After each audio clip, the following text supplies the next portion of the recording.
for a little rest after breakfast. Ah, this is the life. Wait a sec. Isn't something important supposed to happen today? Oh, today's our big day! We're supposed to leave the Fortress of Meripede! Come on, we've got to go complete the release procedures now!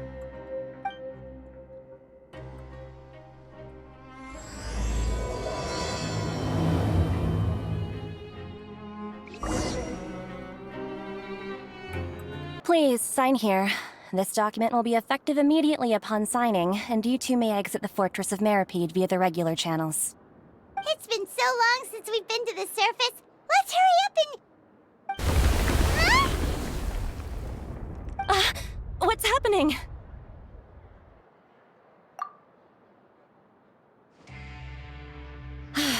I'm fine, thanks. But I wonder what that tremor was just now. Let's go ask the Duke.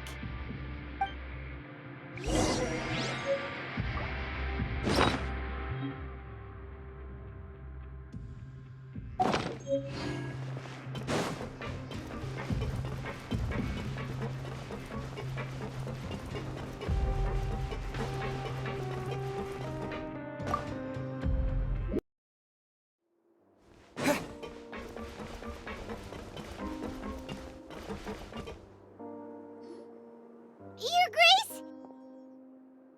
Ah, good to see you two. Is there something you wish to see me about? Yeah, what was with that earthquake just now? Ah, that. The tremor didn't originate from the seafloor. In fact, it seems it came from the surface. Over the years of serving as the warden here, I've developed a sense for distinguishing between what occurs on the surface and what occurs underwater. Besides, the seal that Monsieur Neuvillette set in place won't fail so easily. So the fortress is okay?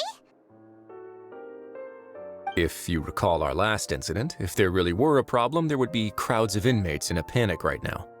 Huh, you've got a point. Okay, seems we need to get back up to the surface and ask about what happened. By the way, do you know what day it is today? I believe today is this month's pipe cleaning day. Wait, seriously? Ah, yes. Have you completed your release papers? Yep. It's you two. Are you leaving now? That's right! Today is our last day in prison! But now that Paimon says that, it doesn't feel like we were confined here. It's actually been pretty nice! Oh yeah, Paimon feels fond of this place now! Then be sure to come back and visit. I'll miss you. If you've signed the release papers, then you're free to go. The guards will escort you out. You're not going to see us off? I knew you'd ask. All right, sure. Let's go. Well, you actually agreed. No worries, you must be busy. Paimon was just joking. Ah, so you do have a polite side, I see. After being down here for so long, I imagine you must feel like you're lacking companionship. Shall I come along too? Yeah, don't worry, we'll come back to see you. Paimon really likes the cafeteria here. The chefs sure do know how to make good grub. I hope you won't be here as convicts the next time I see you. We'll do our best to stay out of trouble. Well, it seems our work in the Fortress of Meripede is finished. That's the end of another chapter in our journey. And since Neuvillette was the one who asked us to come here, we should probably go report to him now. Next up, the Palais Mermonia. You're going to see Monsieur Neuvillette? Please pass on our kind regards.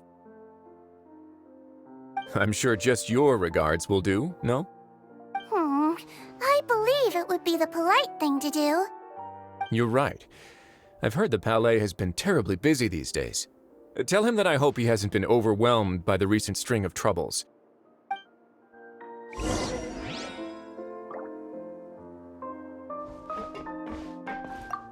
If you're concerned about things at the Palais, why don't you take some time to go up and check things out?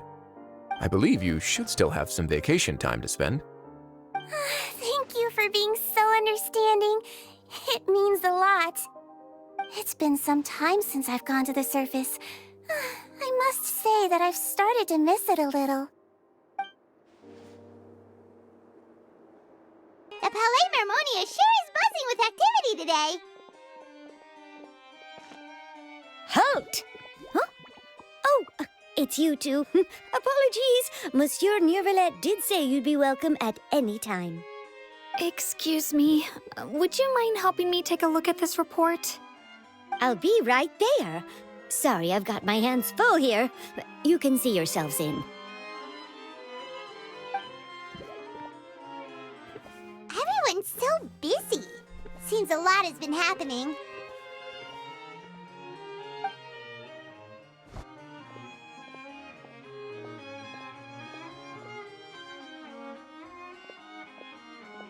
Neuvillette!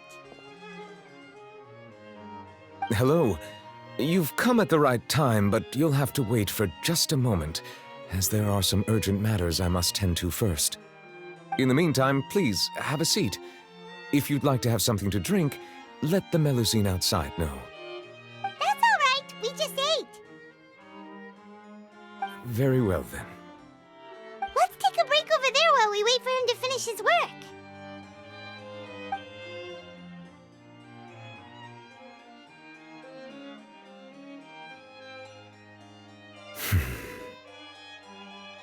All right. That should wrap things up for now. Are you done with your work? Yes, sorry to keep you waiting. Today should be the day you were released from the Fortress of Meripede, and it appears that you've managed to complete all the release paperwork. That's right, and we came here to see you right away.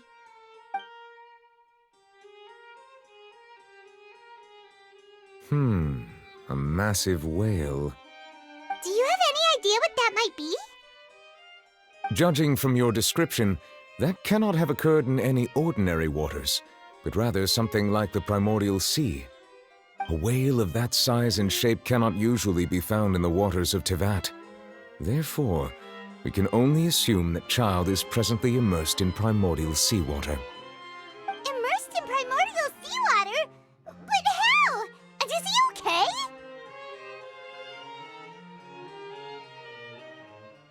Most people wouldn't be capable of entering in the first place. I'm not completely sure how he could have gotten there myself.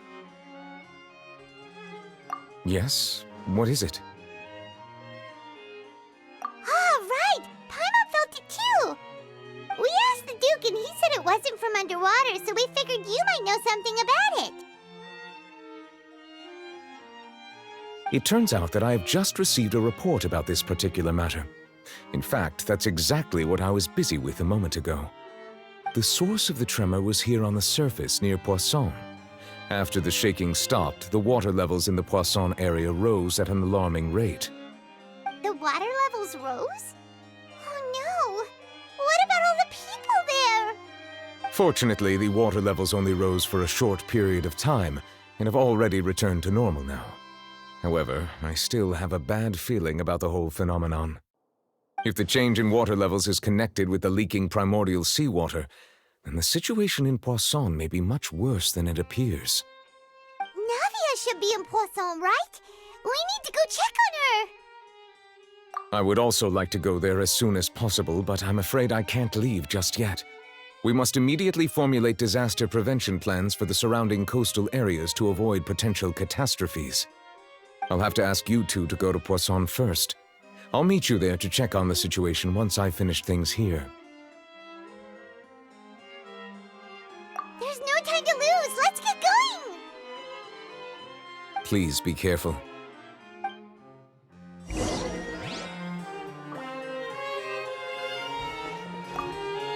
The two of you have my thanks. If you need any help, just let me know.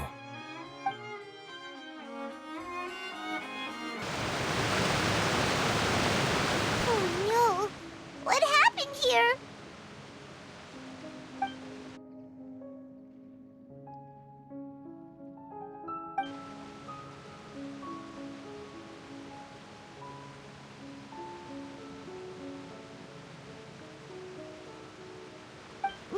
should be around here, right? We need to make sure she's still...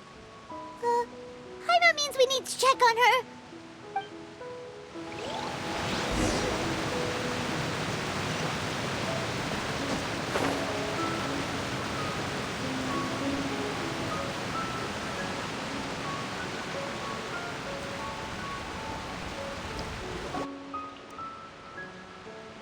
We haven't seen a single soul all the way here. Oh, this is getting scary. What will I ever do now? Look, there's someone on the roof over there. Just stay put! We're coming up! Watch your balance! All right, just hurry!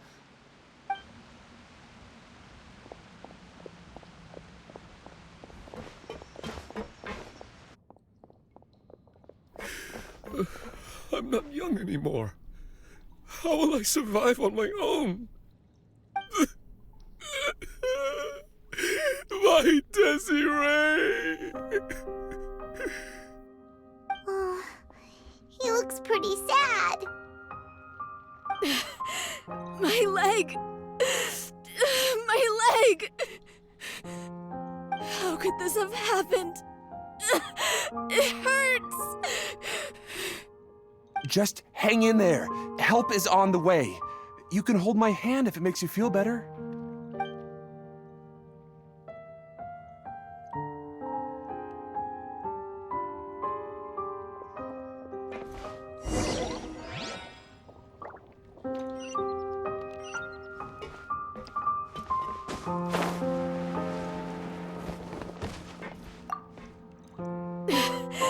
My leg! My leg! How could this have happened? It hurts! Just hang in there. Help is on the way. You can hold my hand if it makes you feel better.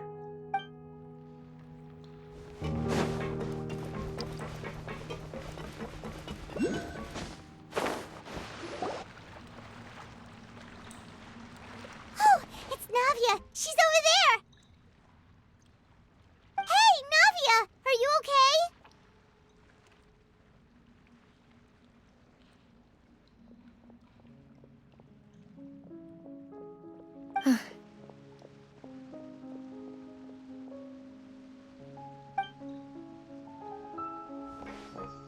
You're here. We heard there was a situation in Poisson, so we came as quickly as we could. Yes. As you can see, the water level suddenly rose. It caused quite the disturbance, in fact.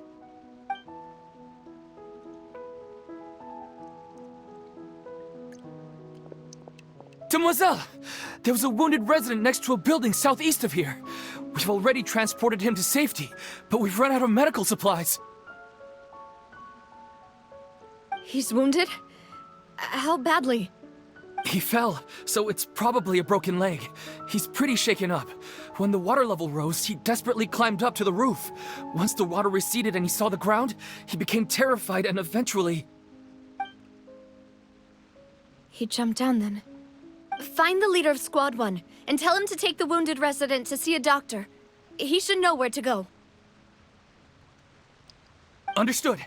I'll take over his search and rescue mission in the meantime. All right. You'll be in charge.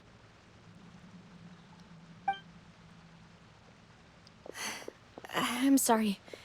Where were we?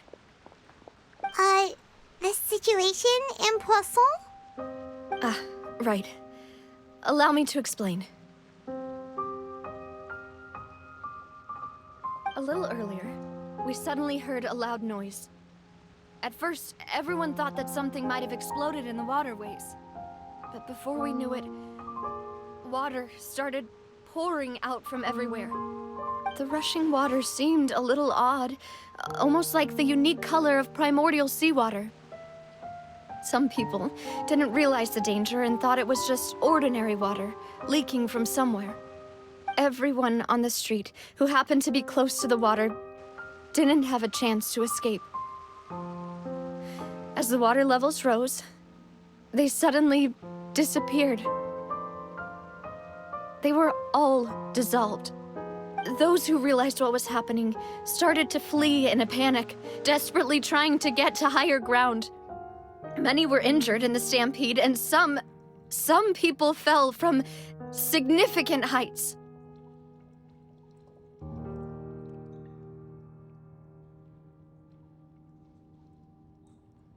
The Spina di Rosula initiated rescue operations as quickly as possible, but there have been a lot of casualties. Fortunately, the water began to recede after some time, and the chaos came to an end.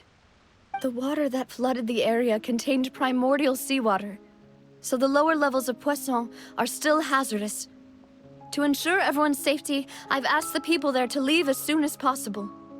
No one knows if this could happen again. All we can do for now is try our best to help evacuate the residents. We still haven't completed the head count, but we'll have some numbers soon. How awful. And all of this just came out of nowhere. It was quite frightening indeed. I only wish that everything that just happened was a bad dream. Is there any way we can help, Navia? Thank you for being so willing to help in a moment of crisis like this. You don't know how much it means to me. I really can't express how grateful I am.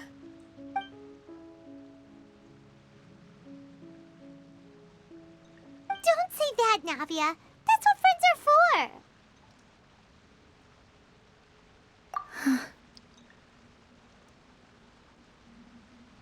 Demoiselle!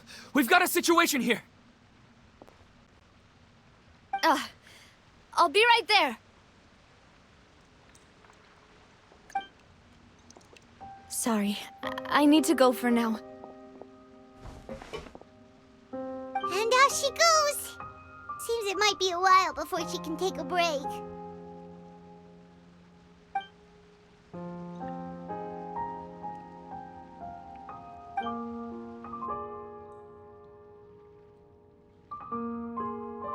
Okay, the wounded are being tended to, and we finished a preliminary head count.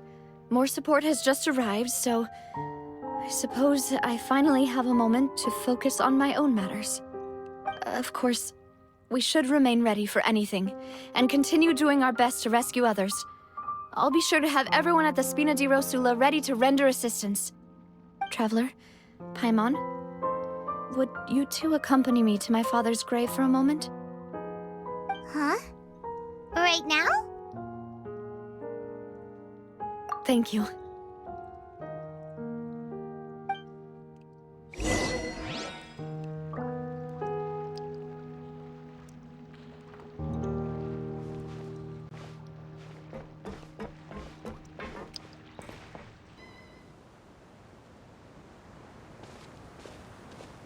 Not a lot of people here, huh? Well, given the time of day and the whole situation in Poisson, Paimon doesn't think there'd be a ton of people here visiting graves. Right. That's how things are now. The living are so exhausted that they've no strength to spare any words for the dead. Navia?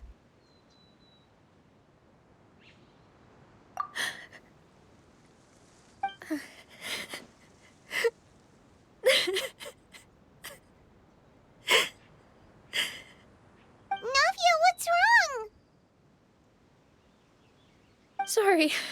I just... Melus and Silver. They won't ever come back here again. What should I do, Papa? Huh? What happened to them? Everyone agreed on the rescue plan, but still, I was the one who initiated it. They were helping evacuate the residents, but they couldn't leave in time. And they were caught in the seawater.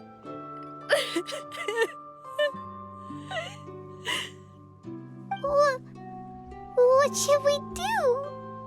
I've known them for so long. And I know they weren't afraid. But I could at least hold a funeral for my father. And I know where he rests. But as for Melus and Silver, they're just gone. I just can't.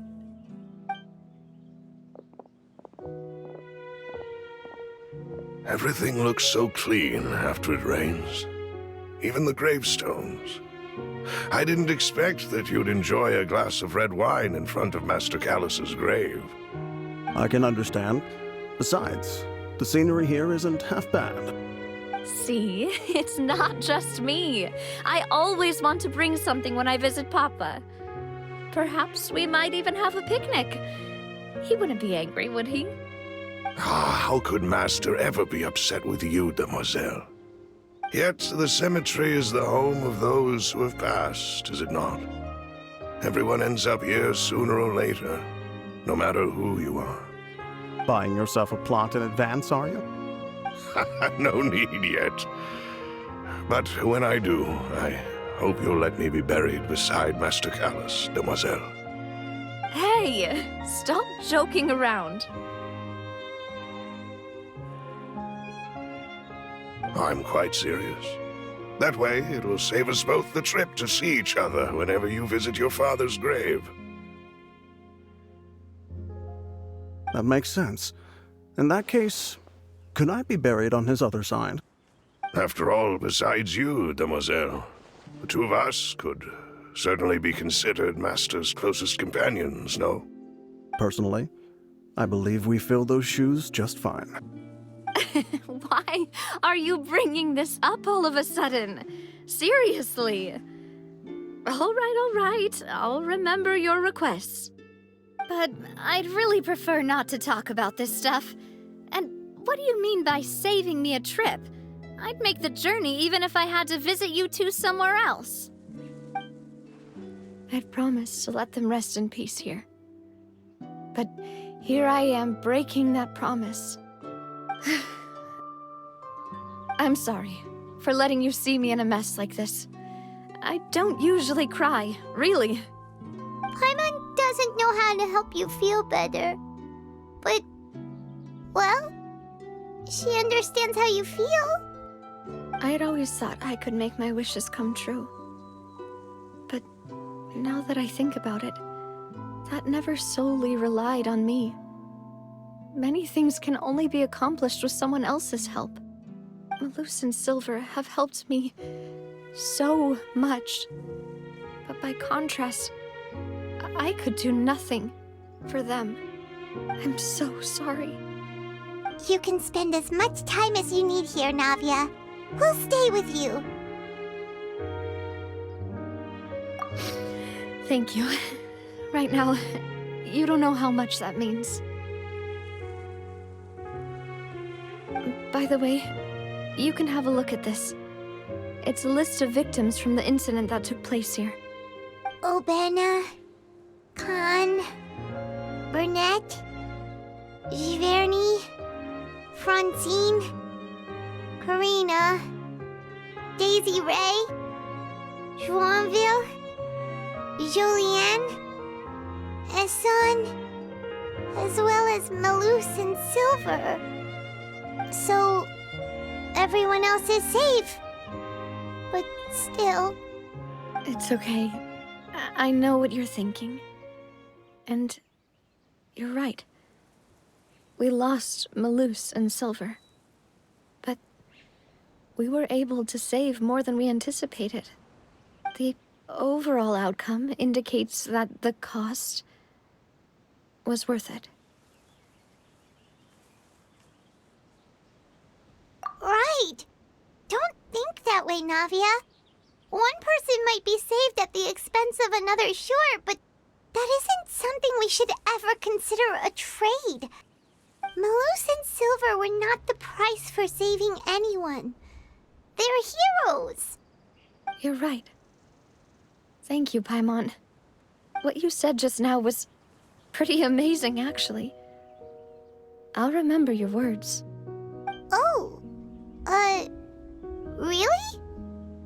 Seems you've become more eloquent in the time since we last met.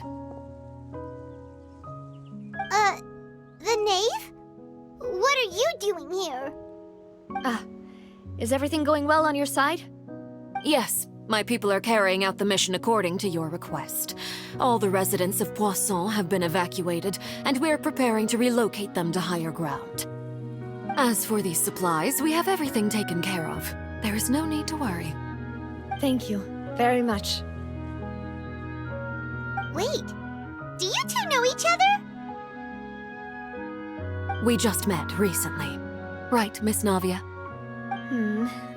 Usually, I would call this a coincidental encounter.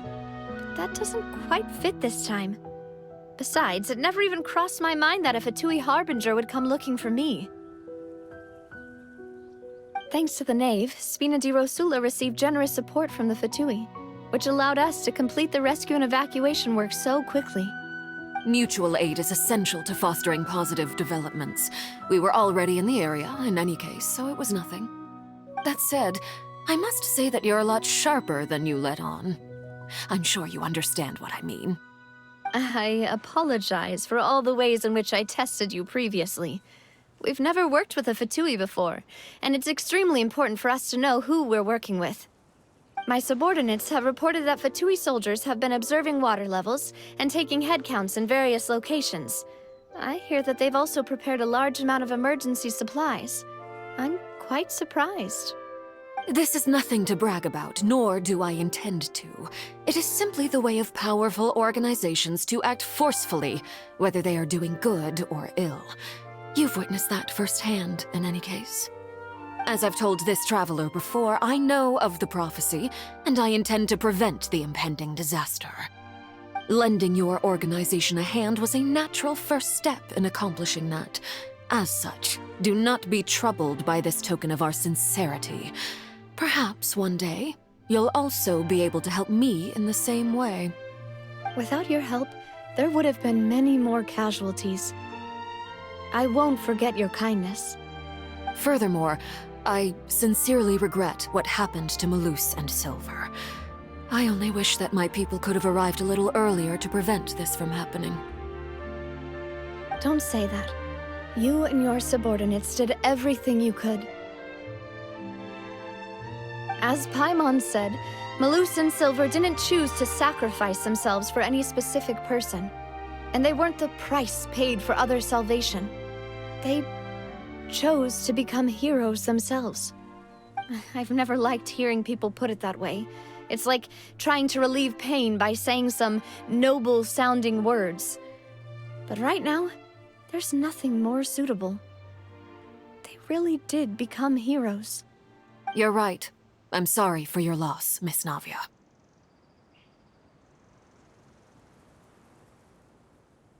Water is life to Fontaine's people, and it also spells disaster. It's no wonder that people always say that prophecies represent fate. Fortunately, I've never been one for such opinions. So, you're one who will try to change fate, then? Of course. That is why I'm going to Hotel Bouffe de Thé. I still have some things to take care of, and the children need my attention.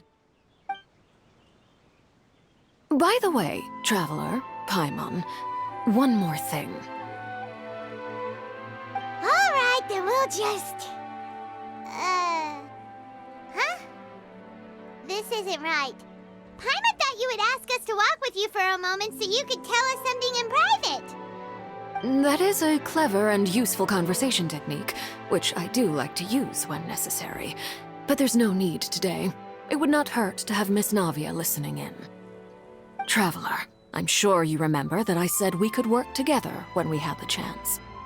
You and I both know that there may be issues with the Primordial Sea. Previously, it was the fortress of Meripede's sluice gate, and this time it was the water levels in Poisson. These are both signals. Indeed. Allow me to share the latest intel I've received from the House of the Hearth's intelligence network with you. During some recent investigations, a child claimed to have discovered some ruins near Poisson. The ruins date back to ancient times and seem to be worth investigating in many ways. Judging by the dating of the ruins, they may be related to the prophecy and the coming crisis.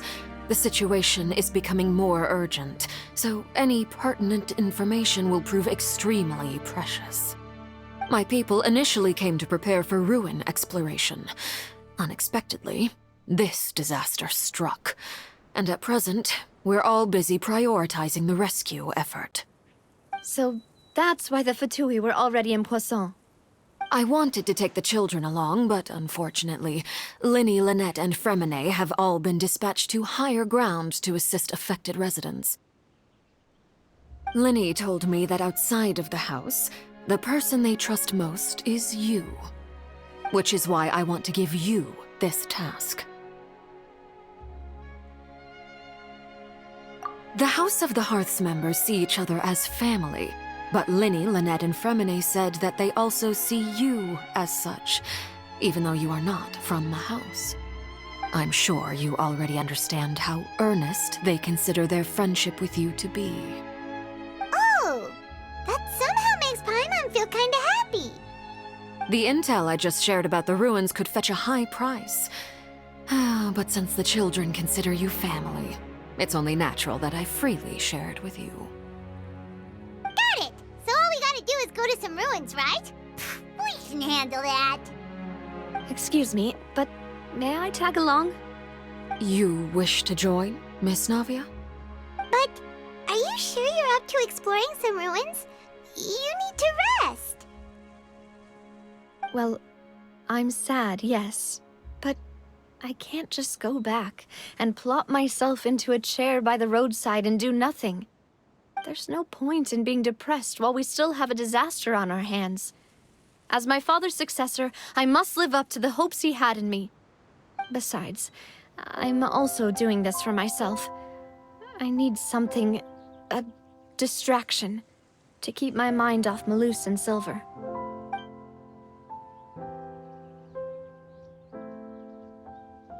Since you put it that way, I have no objections. What do you say, traveler? All right. The ruins are to the south of Poisson. Here's the map. Okay, the three of us will handle it. Come on, let's pack up and get going.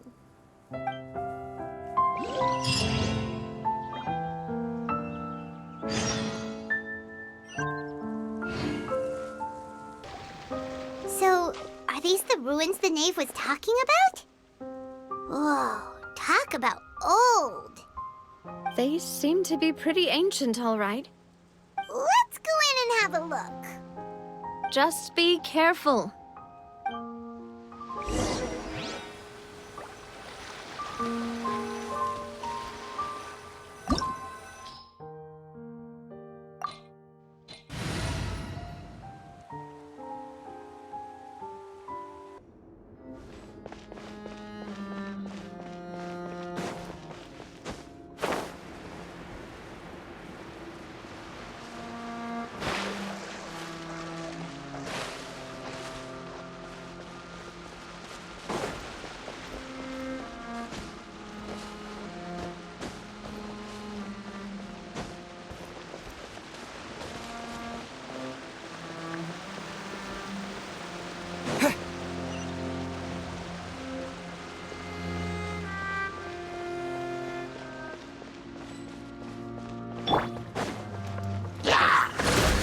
Shine down!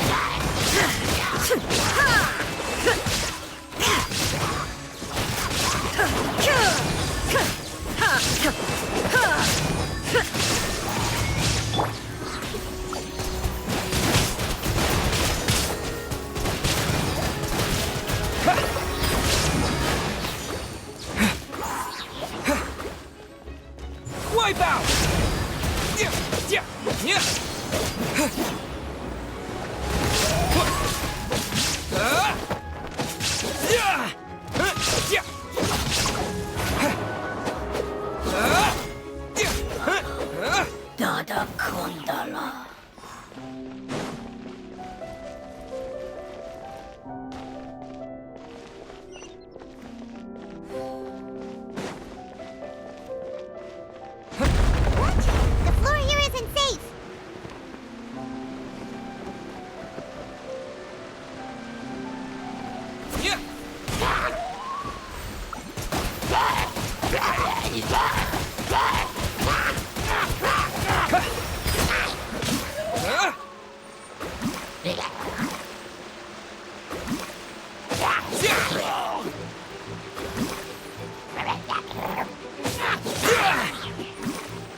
This place has also been contaminated by primordial seawater. Yeah. And a lot of it, too. A Fontanian would most likely dissolve the moment they fell in. Right! You can't go down if there's primordial seawater. It's too dangerous, and it won't be any help for you to just stay here. Don't get Paimon wrong. We're not saying you're useless. It's just that... No, you're right. I can't do anything in this situation. I'll leave this to you.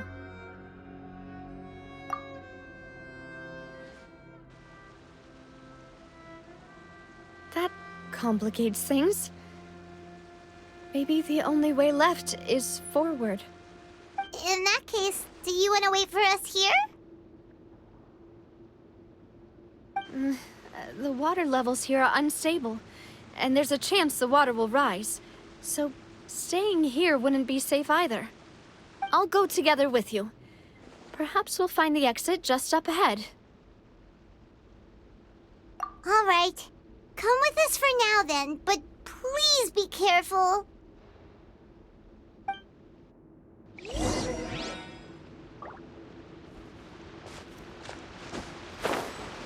Oh no, it's a dead end! Let's try climbing over from the side.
Wait! There's something wrong with this bridge!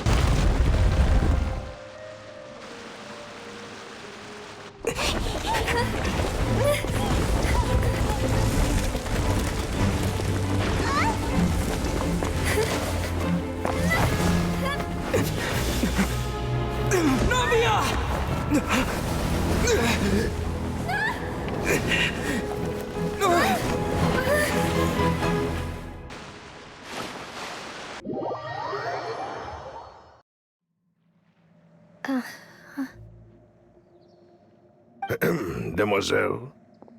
Huh? Demoiselle, what are you doing here by yourself? Would you be standing here till dark if I hadn't come to get you? Maybe she just wants some time to herself, Melus. Hmm? Oh. Was I sleeping? Yes, it would appear so. I must be tired.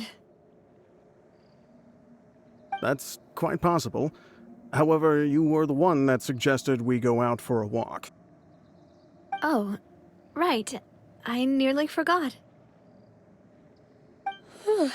It must have slipped my mind when I dozed off. I haven't had a nap today yet. Have I? This is a familiar feeling, yet something's a little strange. Is something the matter, Demoiselle? Oh, no. No, I'm fine. I was just trying to recall why we came out for a walk. Do you remember Mr. Giverny? He'd requested our help before with foreign merchants who had a debt dispute with him, and we'd resolved the matter not long ago. We were headed to see how things were going with him at the moment. Ah, right. Yes. I remember now. Oh, Miss Navia. Ah, Mr. Melus, and Mr. Silver, too. It's good to see all of you. How have you been? I've been great.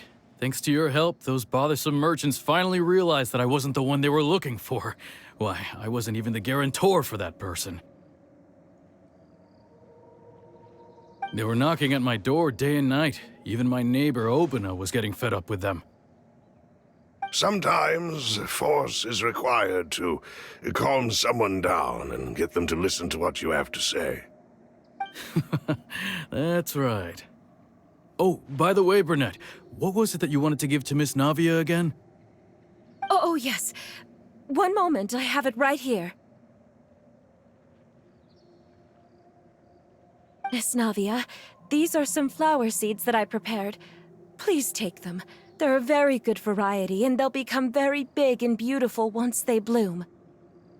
I don't know what we would have done without your help, so this is a little token of our appreciation. I hope you won't refuse.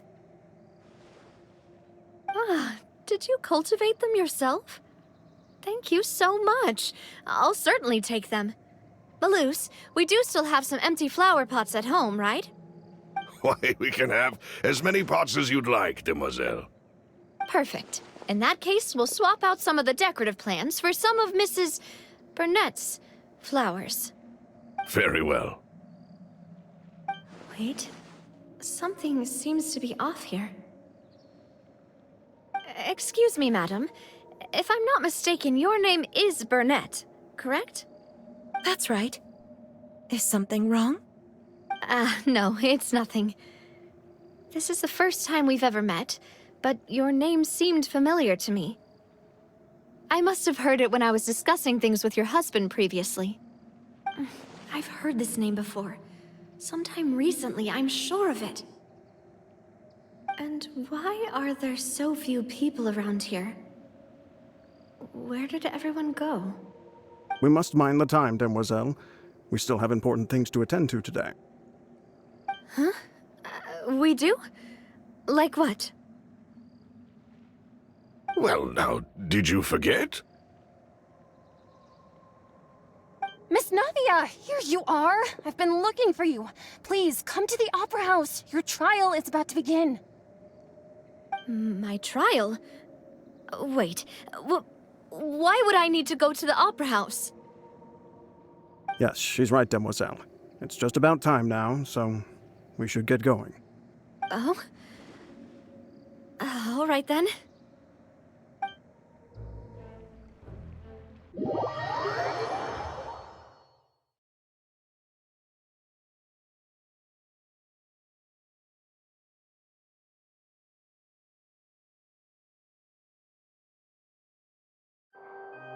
Look, it's Navia! She's here! And her two attendants are with her! Goodness, everyone's finally here. There sure are a lot of people here to see the trial. And they all seem to be oddly excited about something. I even know some of these people. Karina, Desiree, Joyville, Jolien, Essen. Why are so many people here? And why do I have no recollection of this case? And as for the judge... huh? Where's Monsieur Neuvillette? Please sit in the defendant's seat. Don't worry, Silver and I shall accompany you. All right. But are you sure you can stand behind me? Typically, it wouldn't be allowed, but today is an exception.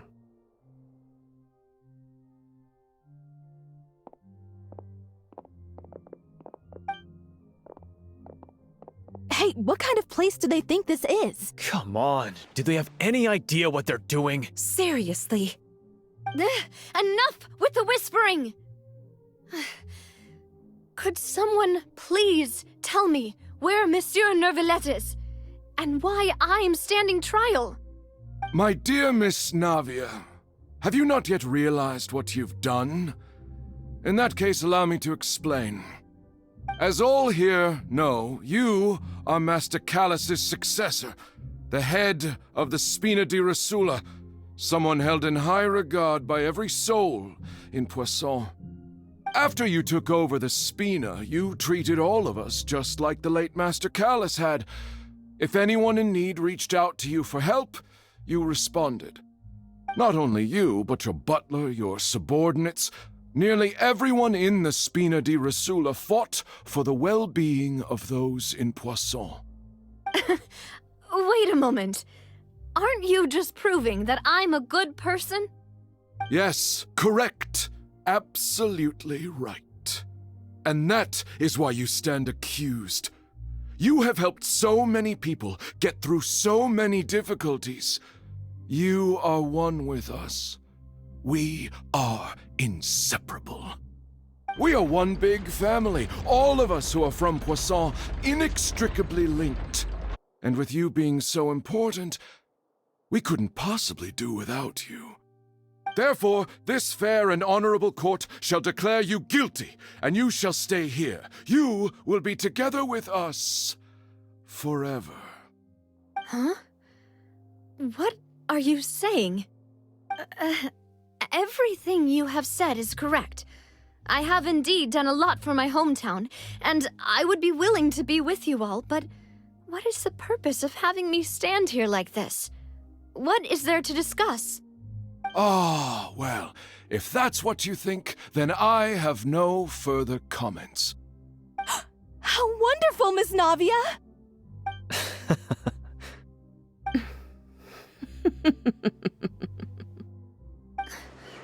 I know all these people. Why are they laughing? I seem to remember now. Yes, I get it. This trial is... Wait just a moment. This isn't right! Melus? What was that, Mr. Melus? Our conclusion is very clear and unanimous. Let the court judge her now. She's guilty! Stay here, Navia! You're one of us! Demoiselle, don't admit guilt. This trial means to keep you here forever. I wish to exercise my right to defend Our Lady. Mistress Ronville, you only know of Navia's goodness, but nothing of her utterly independent mind. She was born a free and independent spirit. She has never been tied down by anything. Indeed, even the death of Master Callus couldn't stop her. Her actions cannot serve as proof that she identifies herself as part of any group. She merely acted as an individual, extending her hand to help others. Please do not mistake her actions as being otherwise. Really? As an individual, you say? Don't forget, we are all Fontanians here. This is the nation of justice, the nation of Hydro! Even if Miss Navia only voluntarily rendered her assistance, that doesn't change the fact that her beautiful soul must return to everyone. Water accepts all, blends with all. It will surely accept her kindness. Everything is measured here in the nation of Hydro, and in the end, everyone shall meld together. Thus, when a unanimous opinion emerges, that opinion represents justice. Now I speak for everyone. Our opinion is consistent. Navia should stay. We and Navia are one. And you would call this justice? Preposterous. You are merely jealous that Demoiselle still has a chance to exist as an individual. Have you forgotten how much you all once longed to become individuals, to become independent? Do you mean to defy our justice? If your justice is flawed, then why should we acknowledge it? As you said, we can also have our own justice.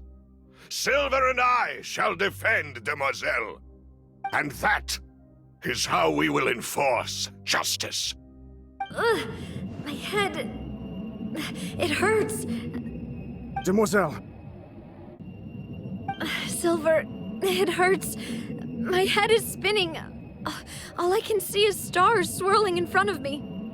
I remember now. Everything that seemed odd from the very beginning.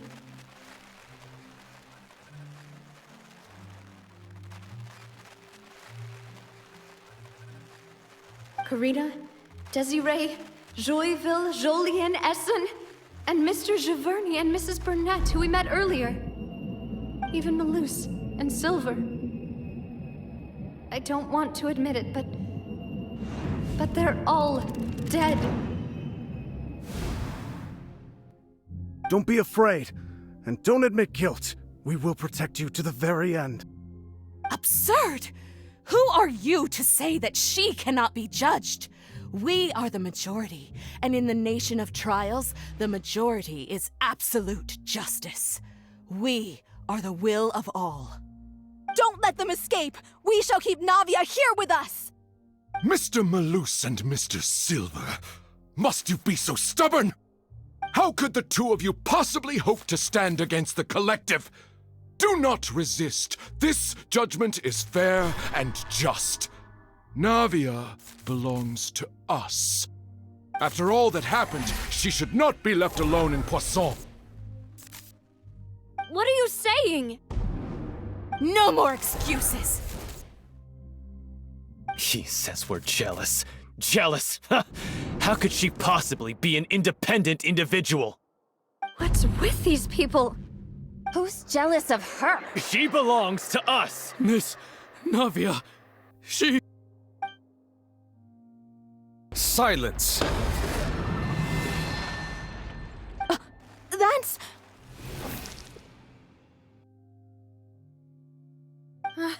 Monsieur Neuvillette!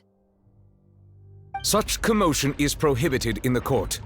The accusations you just presented are nonsense and cannot constitute a proper trial. The court will adjourn for the rest of the day. In this, I shall hear no objections from any unauthorized party. Our thanks, Monsieur Neuvillette. Please leave with me, Miss Navia, while there is still time. But... Go on now, Demoiselle. This is your only chance to leave this place. What, can't bear to leave us behind or something? Melus. My apologies. I couldn't resist making one little joke once I realized that this shall be our last goodbye. Melus... Silver... Quickly, you must come now! Goodbye, Demoiselle. Farewell.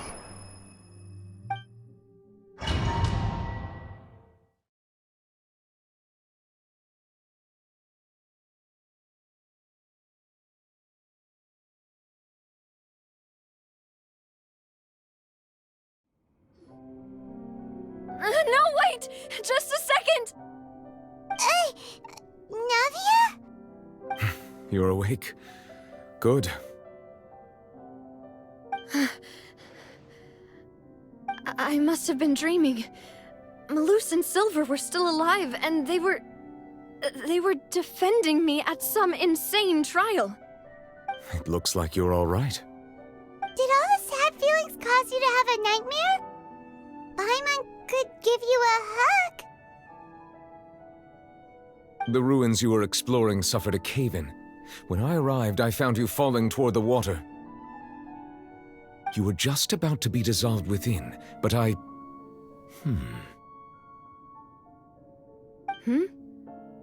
What is it? I think I saw 2 Oceanids protecting you. It was only for a moment, perhaps even a fraction of a second, but they gave me the chance to retrieve you. Were it not for their intervention, I would not have been able to rescue you before your consciousness dissipated. Wait, did you say Oceanids? You mean like what happened with Vache?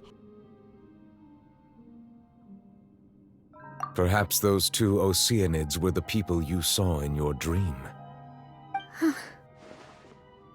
I always told them that they didn't have to protect me. To think that they'd keep doing so even after death.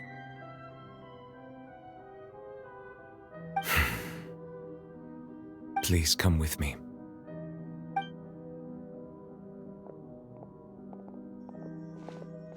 Neuvillette, are you okay? Hmm? Oh, I am quite all right. Perhaps there's something we could chat about? Why do you look so stiff all of a sudden? Oh, Paimon knows. You're the type who feels awkward when there's nothing to talk about, right? I merely thought that we should give Navia some time to herself. Huh? Why didn't you just say so then? Don't you think it's even more awkward to call us over like this and then have nothing to talk about? I suppose so. Ah, Sigewinne. I hope all is well with her these days. Her work in the Fortress of Meropide has not been too much for her, has it? No way! Don't worry. She's doing fine down there. She's an amazing head nurse. I see. Well, that is good. I have always worried that Sigewinne would need a lot of time to understand the world of humanity, just as I have. Oh, and the Duke also says hi! Even though Sigewinne made him do that. He hopes that you haven't been overwhelmed by all that's happened lately. Thank you. I have indeed been busy lately, and I also hope that everything is going well in the Fortress of Meropide. He still doesn't know what to talk about. Let's chat about something else then. So, Neuvillette, you're probably quite the swimmer, huh? Yes, of course.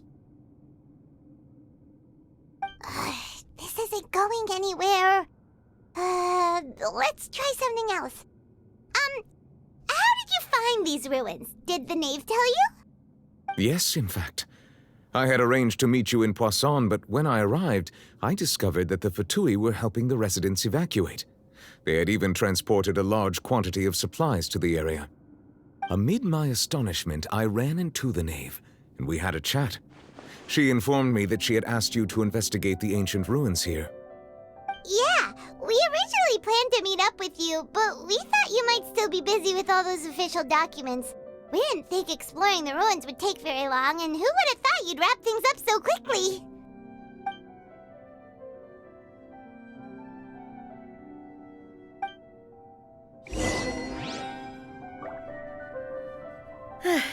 I'm sorry to have kept you all waiting like that. I'm feeling much better now. I guess we should get going again. Will you come with us, Monsieur Neuvillette? Yes, if you wouldn't mind my company. All right! Another one joins the party! Let's get going then!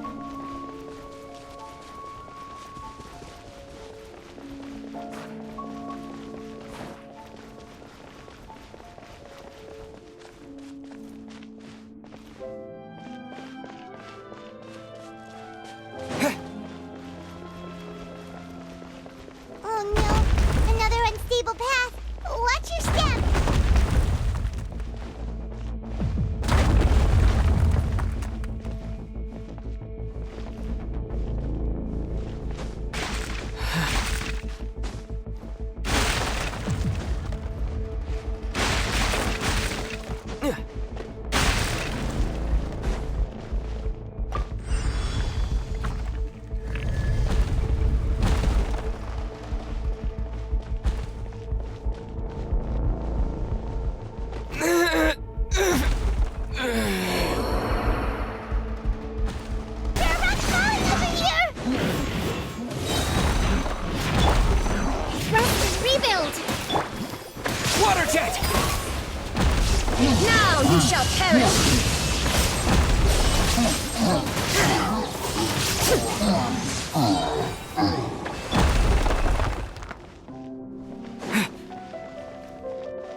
I see everything. Share my knowledge. Hold the line. Torn to oblivion!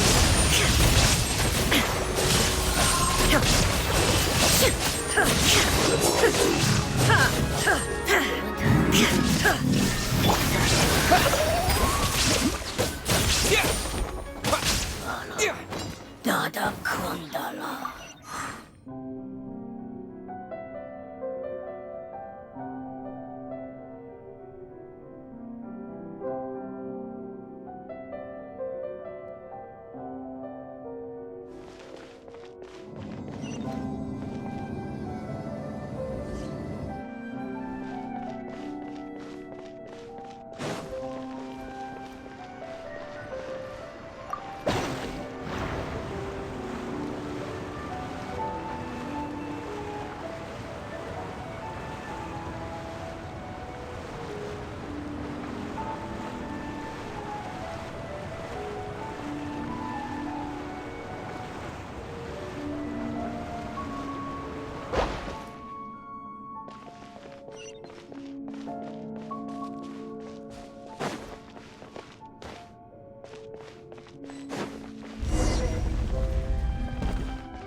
Looks like we've reached the end.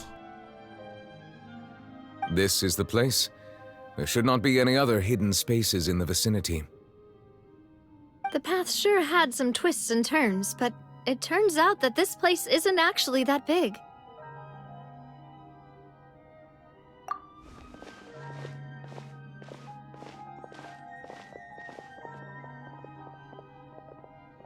Stone slates. It seems like they were put here as an offering. Could we take them down and have a look? Perhaps we should just leave them be for now.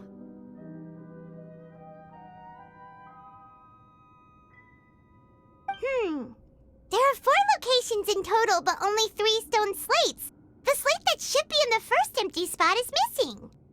The surrounding walls also show signs of damage. There's something written below. Let Paimon see. Reason dictates that this nation be destroyed. I shall record the history of its future here in its past. Say what? It feels like someone left these slates and these words here for a purpose. But does he mean that Fontaine should be destroyed? That would fit the circumstances dictated by the prophecy, yes. Indeed, the slate's contents correspond to it. Take the second slate, for example. There's a person kneeling here. She seems so dedicated. And there's a whole bunch of other people behind her doing the same. She's facing this... what is this? Some kind of island in the sky? And is that Lady Furina in the third image? Did the Hydro Archon fall into the water? And is that a ring of people around her? Paimon doesn't quite get it. Are they all in the water? The fourth image. I know this one. This exactly matches the content of the prophecy. The people will all be dissolved into the waters, and only the Hydro Archon will remain, weeping on her throne.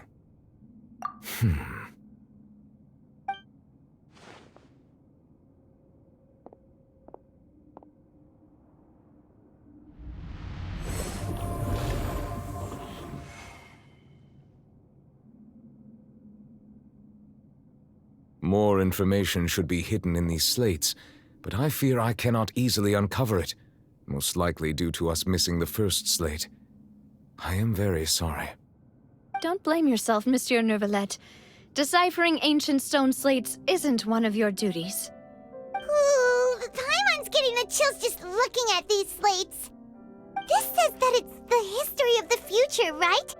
That means the prophecy's sure to come true. I really hope it doesn't mean that. Still, Paimon Paimon feels like these images are kind of weird when you look at them together.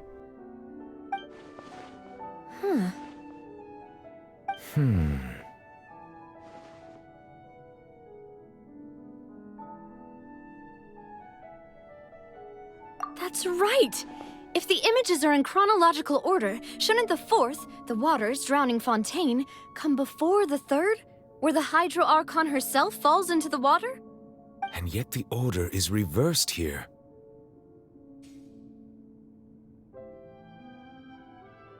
If we go by timing, Lady Furina only emerges in the third image. That means that the person in the second image might be the previous Hydro Archon. Egeria, then. I had never met her, but her appearance here does match the records. The previous Archon kneeling before the floating island in the skies, as if confessing a sin. Did she herself commit that sin? And if not, why would she be in such a posture? Also, I'm still wondering why these ancient stone slates are here at all. Judging from their contents, could this place be the origin of the prophecy? Does that mean that someone, or some people, once saw these slates? But who would have created these slates and left these words here?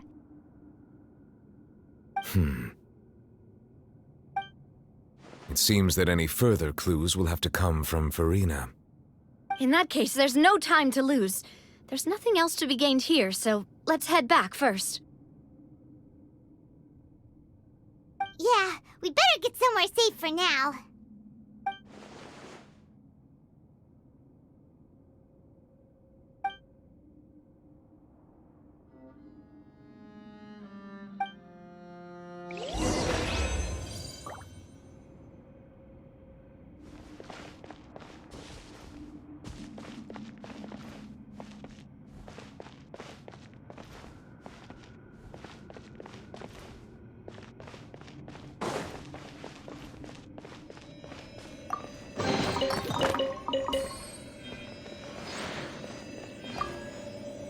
Split up here. I'm going to check on what's happening with the Spina. You know how it is. There's some things you just need to be there for yourself. You still have energy for that, Navia? Paimon's already beat.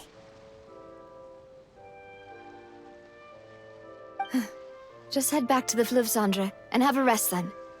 Thanks for keeping me company all this time. I'll depart as well. Thanks for your hard work today. Rest well, everyone. Traveler, I will go talk to Furina tomorrow morning to ask about the stone slates. I'm sure that you're concerned about this matter as well. If you have time, drop by my office. I will share the results of our discussion with you. Are you really gonna talk to her about this directly? Will that be a problem? Paimon's getting a little scared now that it's come to this. She has long been harboring secrets and will not give them up easily, which makes it all the more my duty to ensure that she understands the present situation. All right, we'll leave it in your hands then. You're probably the best person to talk to her anyway. I will be carefully considering my words tonight. Traveler, Paimon, our safe house at the Fleuve Cendre is always open to you as ever, so please don't think you're an imposition. All right. I'll be on my way then.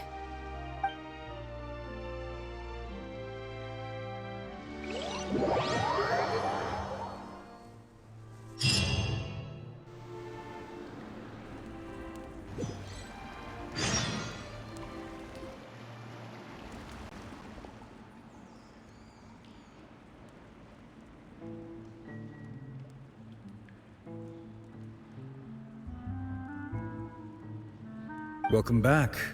We've got a special menu prepared for you two tonight. Yay! And there's good food too! Navia, no, the boss is the best. Ooh, desserts! Nice, these are all Paimon's!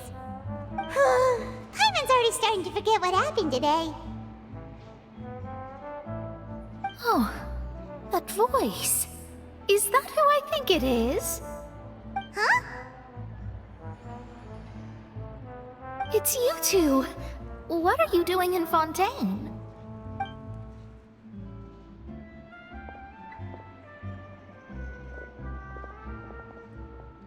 Mona?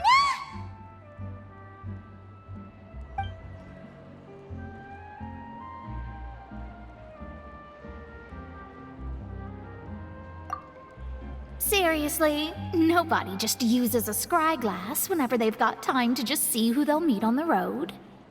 Still, we didn't expect to see you here.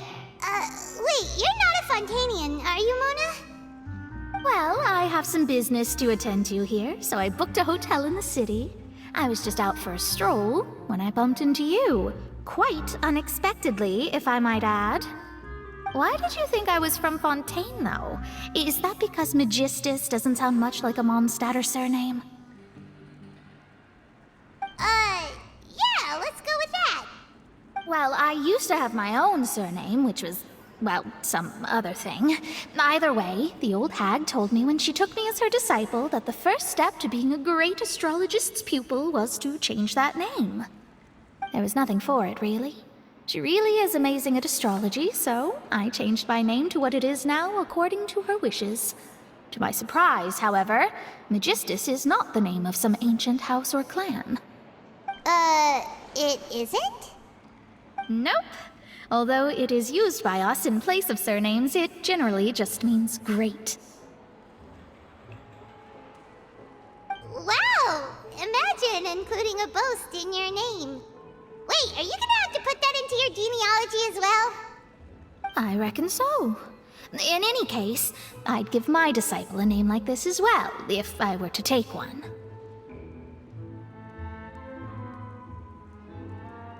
Astromancer Barbeloth Trismegistus. Whoa, that's a long one. Does it also mean great or something? My name means Mona the Great Astrologist. As for the old hag, hers is, in plain speech, the thrice as great Scholar of the Stars. Just take it as a title specific to astrologists. Thrice as great? That's so petty. I know, right? That's just how she is. She used to call herself Magistus, actually, but when she took me in, she changed her name to Trismegistus. Talk about excessive. Magistus is thus the calling card of our school, so to speak, which makes it about the same as a surname. It's all right if you don't get it. You can look into it further should you need to study astrology more deeply.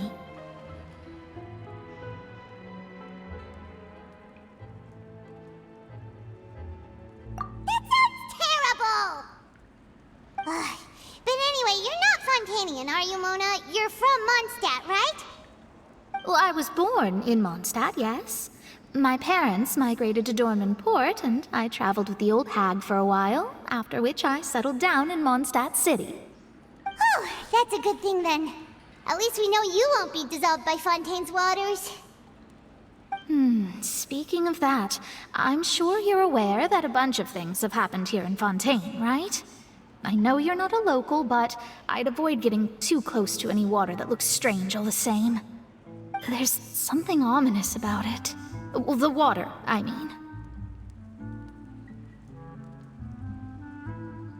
That was the main reason, yes. Just a while back, the Steambird invited me to take part in a panel and speak about the circulation of the prophecy as an astrologist. The invitation was sent quite early on. I don't think anyone expected Fontaine to be in this much trouble. What do you make of that prophecy, Mona? Just tell us what you think as an astrologist. Your word would go a long way to make things more certain and less scary. What I can tell you is that I'm an astrologist, and that this prophecy concerns the fate of Fontaine, even that of all Tevat. Ascertaining this is akin to reading the fortune of the whole world. I'm afraid that this is not something that just anyone can do. If I could do it, you would no longer call me an astrologist, but a visionary.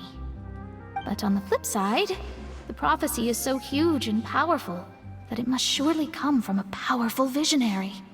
Its contents involve the fate of the world. Disregarding it would be a mistake. A visionary? Sounds really powerful and all, but does such a person really exist? Of course. The old hag could do it. And I'd bet there are others amongst those Hexenzirkel colleagues of hers who could do something similar.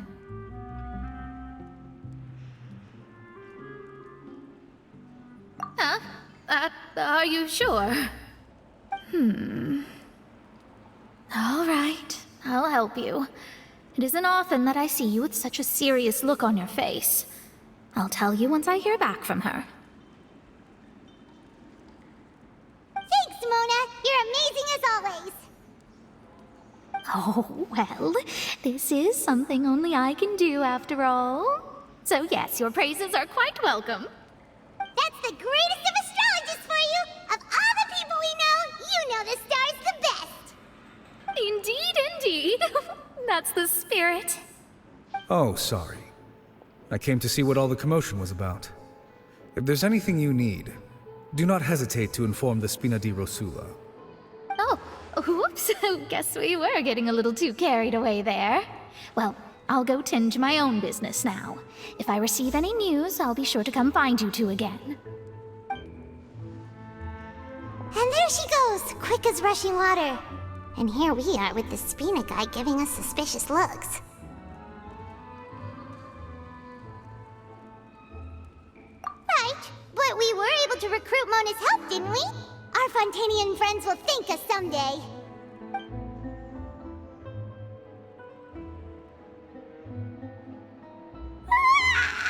Good morning.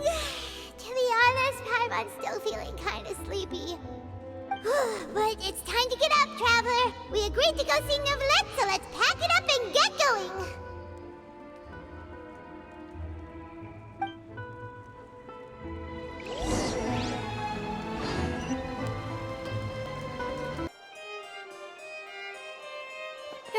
You're here! Finally!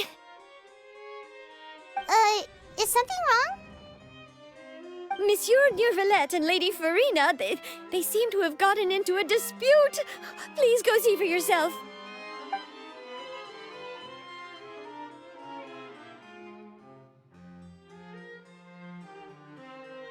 Like I said, I've already explained everything. And yet the problem has not been properly solved. There is little space for excuses between us. It is not my intention to offend you, but please, tell me where you stand. You are the Hydro Archon Focalor, are you not? Look at this. This is a list of the victims from the recent Poisson incident.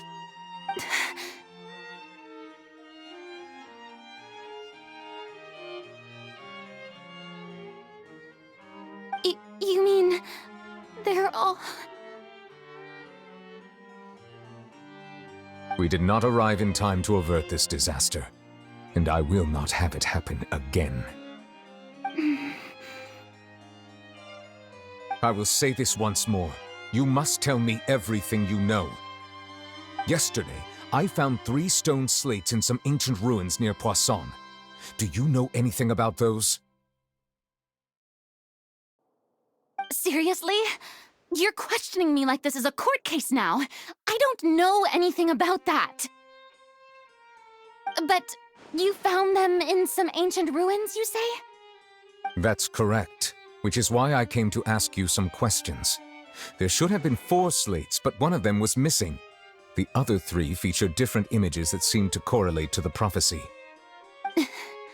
The prophecy? The second of these slates depicts the previous Hydro Archon Egeria kneeling before a floating island in the sky, as if confessing something. Do you know nothing of this either? I don't. I've never seen such slates. I'll ask you again. Do you really have no information regarding the previous Archon? My deciphering of the slates indicates that the Hydro Archon Egeria once had to confess to, or apologize for, a certain sin. If anyone would know about it, it should be you. All gods don't have the same secrets, you know. She was herself and I'm me. Is it really so strange that I know nothing? I understand your concerns, but I'm sorry. I just don't have anything to tell you. Forgive me for saying this now, Lady Furina, but I have long known of your various secret investigations into certain matters. There are several indications that you have been investigating the prophecy on the sly. This is not strange in itself, considering that you are the Hydro Archon. But it is strange that you should also claim to not know any of Egeria's secrets, as well as do nothing following your inquiries. You have never been as superficial as you have presented yourself to be, nor are you a fool. And yet, your behavior is very inconsistent.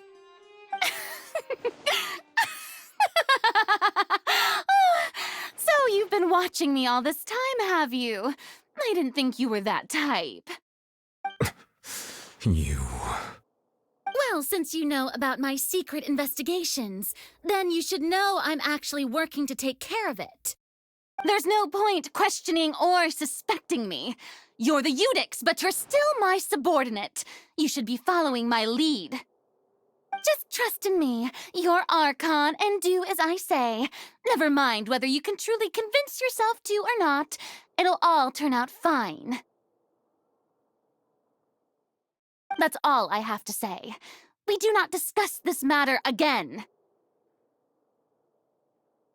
Oh, the opera's about to start. Toodles!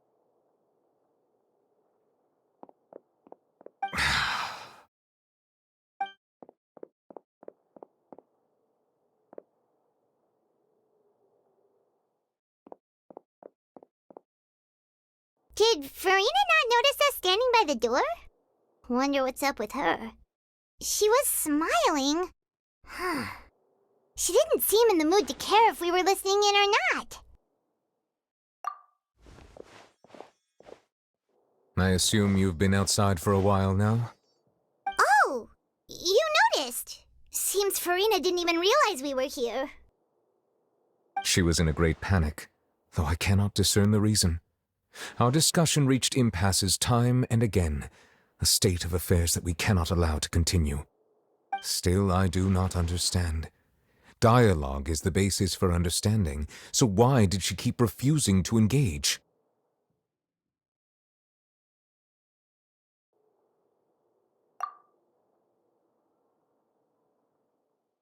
Everyone in her inner circle has noticed that she is hiding some secret.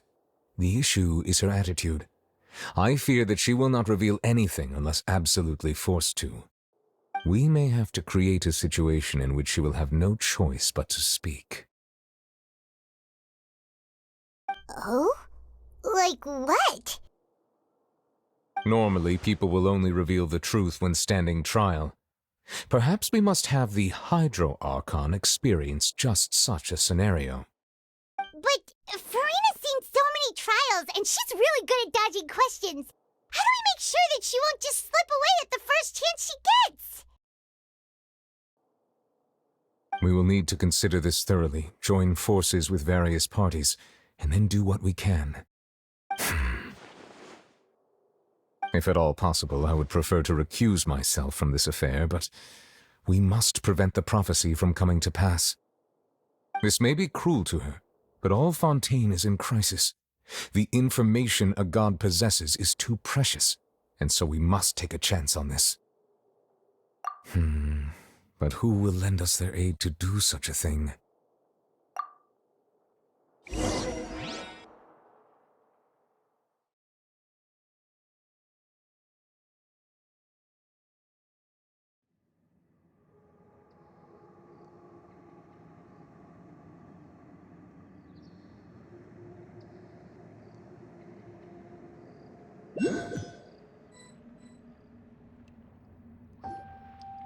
Well, that's everyone, huh?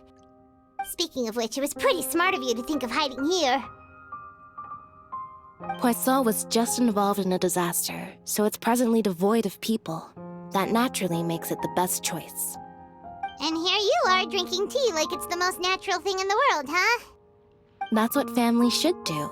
Sit and enjoy a leisurely time together. It's nice to enjoy tea here, you know? Care for a cup? Lend me your ears, everyone. Or perhaps one of you might like to start us off. How about you, friend? Me? No, I don't think I can. Then, how about you, good sir? I fear that I will cause the mood on this boat to become as somber as it is in court. Well then, I guess we're lucky we've got a local like me to organize things. Wonderful, the spotlight at last. I guess I'll be facilitating things from here. That was a little long-winded, don't you think? Oh, you might be right. Anyway, to cut to the chase, our friend here, the Traveler, has brought us together to discuss something. As for what that is, well, let's start by saying that we'll be pooling our efforts together to create a series of traps. Oh, how intriguing. Well, it's just an expression, really. One that I just learned from Chlorand, and used on the spot. So, let's invite her to explain in detail. A round of applause, please.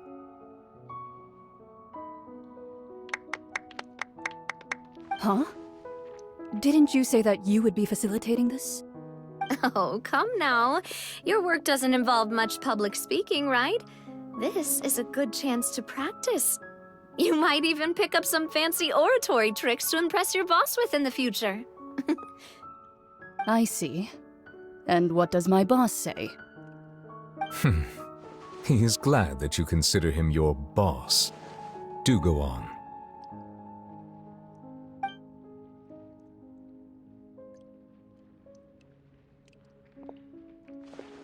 In that case, do any of you have experience hunting? Not that I recall. Fremine and I once used a wooden stick in a basket to catch wild rabbits when we were younger. As for Lynette, oh, right. You were sick that day, weren't you? I've also gone diving to catch some fish before. Does that count? I'm afraid not. You may or may not have heard, but Fontaine once played host to a group known as the Marechaussee Hunters. Though that was their name, they did not hunt animals, but rather various monsters left behind by the ancient dynasty of King Remus. Today, Fontaine's monster population has already thinned greatly, so the hunters have blended back into society, taking up arms in other lines of work. They even left a unique methodology of hunting in their wake. A trap comprises of the following components: bait, a trigger, and a containment device. Sometimes a lethal implement will also be necessary to deal with the prey.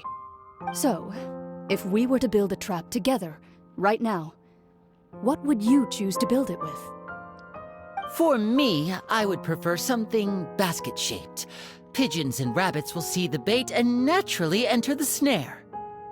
Our line of work requires a deft hand, and we're some of the best in the industry, so you can count on our techniques. You used some of those techniques while moving the people of Poisson, didn't you?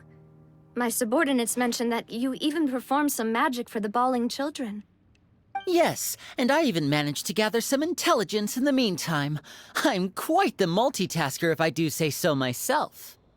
I'm afraid I can't claim that as my strong suit. I prefer more stable methods, like placing bait in the water and waiting for the fish to come within reach. That's the kind of method I would count on. Calm and steady. Exactly the kind of person who would catch loads of fish. And I can be their assistant. With discretion, I'm sure. I'd probably use some sort of mechanical animal. Papa once bought me some small clockwork squirrels, mice, and such. When placed in the forest, they can attract others of their kind. I remember that you liked those too, didn't you? I did. And that would be a good way to go about it. If they're realistic enough, animals of the same kind will follow them all the way to the trap. What about you, Monsieur Neuvillette? I fear I do not have any related experience. That makes sense. You usually solve problems directly, without the use of any such tricks. But I do have one more question for you, monsieur. If we were to create a trap now, how would you design it? I would like for it to be effective, but bring no harm to the prey. A more gentle trap would be ideal. Kind, as always. However, our intention doesn't necessarily change the containment device and the type of implement we need. If we wanted to kill the prey in one strike, we would need a powerful implement. However, that also goes for prey that must be captured and safely contained. Wait, why is that? Only a hunter who's a true expert at subduing their prey can snare it without harming it. The line that divides life and death is often exceedingly thin. So are we going hunting together? Huh. We hadn't thought of seeing ourselves as hunters. It kinda works, but maybe it's still not the best metaphor. If our means of capturing and dealing with our prey is to put them on trial, then the hunting metaphor is actually quite accurate. But we shall require much more courage than any hunter to judge a god, a being whose seat is an exalted throne. Oh, so that's what's going on. Sounds very interesting.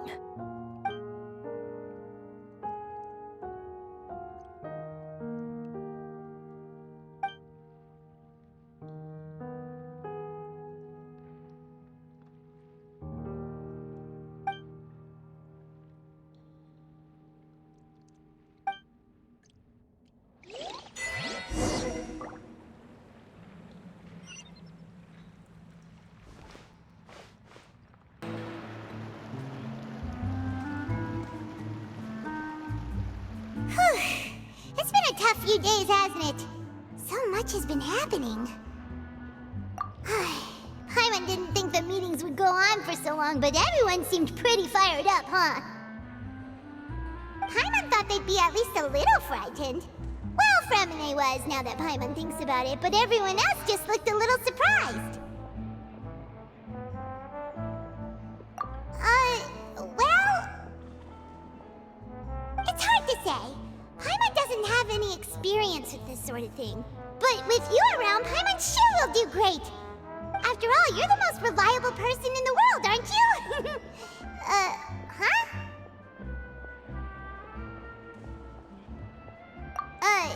Did you just pour some tea? Paimon didn't notice you doing that at all. Then what's that? Paimon's never seen that cup before. Don't be frightened. I'm just joining you two for tea. I merely refrained from saying anything till now. Who's that voice?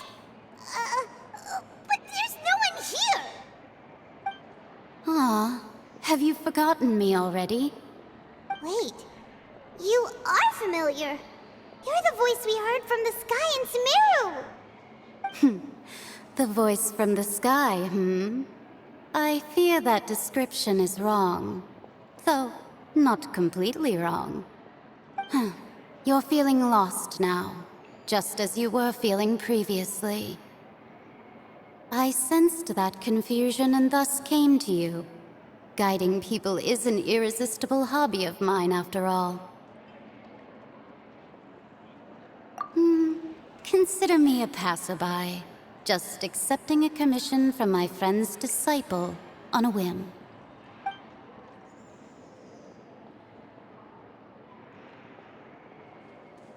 The prophecy. Yes, what has been prophesied will be fulfilled. You may view such things as the history of the future. What? Then is there any way we can stop it? I believe you have witnessed a failed attempt with your own eyes. Can everything in Teyvat so easily be changed? So you've caught on. Just as prophecies are usually only the future as seen from the perspectives of the gods, could things be happening in hidden corners where the gods' gaze does not fall? Are the things that you shall see different from the fate that the gods perceive?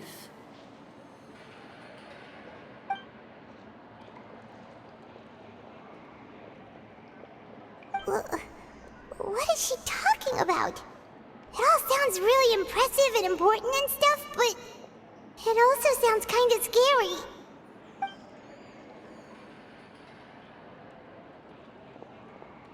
I believe that you understand, right? Some things are insignificant, but others you must reach out to change. Ultimately, fate shall serve as your only guide, no matter what will happen in Tevat's future. All you need to do is to play your part. This was good tea, by the way. Thank you for your hospitality. Well, that'll be all for today. The voice. It's gone.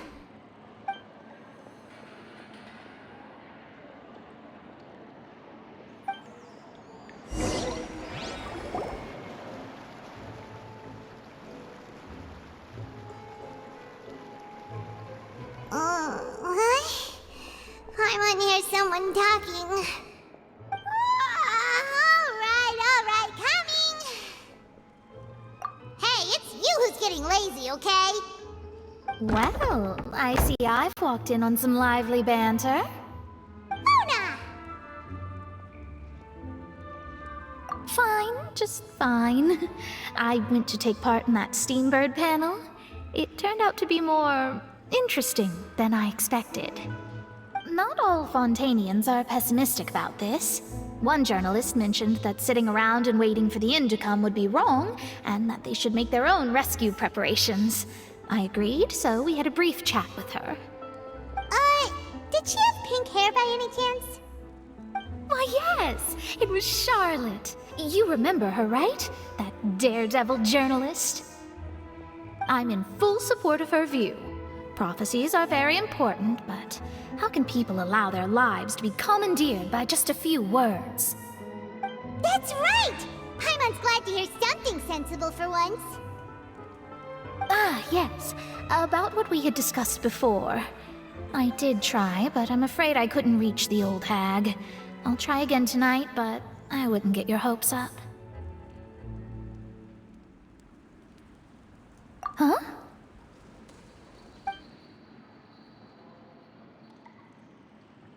Goodness gracious. Are you serious? She said that even the god's gaze has blind spots. Pretty bold if you ask Paimon. Most people would believe the gods to be all-knowing, right? The Hexen Circle members are certainly anything but ordinary.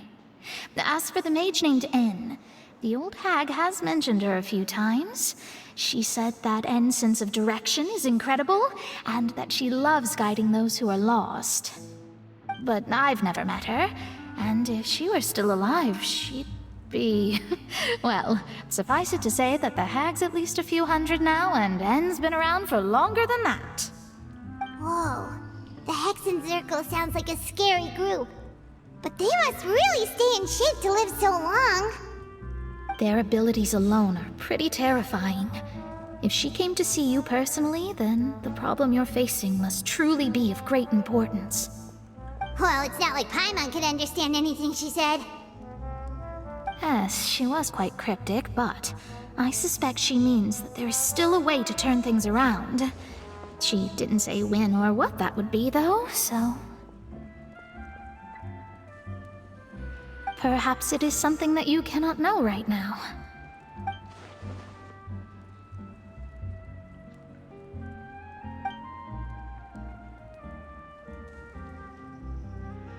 Traveler, Paimon, are you two all right? Oh, we're fine. We're just a little down right now. It kind of feels like the end is coming, you know? I see. I feel that same sense of desperation, too. I guess you could consider me someone who has often witnessed fate. So far as I have seen, it cannot be swayed. But even so, I still hope for, and believe in, miracles. Astrology is eternal and rational, but fate may not be. It is cruel, but it can also be beautiful. Perhaps that's what En was trying to tell you. Not to lose heart, and to believe that what you are seeing playing out before you is not yet set in stone. I did originally think of steering clear of all this, but I couldn't. Even if this is all futile, I still wish to help everyone. If we don't struggle to the last, then how can we face the end when it comes? Huh. You do have a point. There I go, talking about astrological principles again. Sorry about that. The moment I start talking about work-related stuff. I need to get going. It was worth trying to comfort you, even if only a little. I believe that you'll help those who are struggling in the same way I did. I suppose that might be why we always seem to meet by coincidence. Paimon feels kinda moved by what Mona said, but also kinda sad too. Hey, Traveler, Paimon suddenly feels like going outside for a walk. Let's go. Let's walk around the city, shall we? There's a few spots we always like to walk by.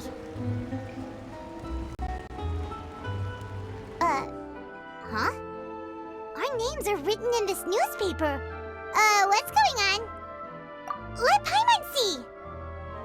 The underwater stronghold, the Fortress of Meripede, has continued in its noble autonomy, but that does not mean that others cannot interact with it.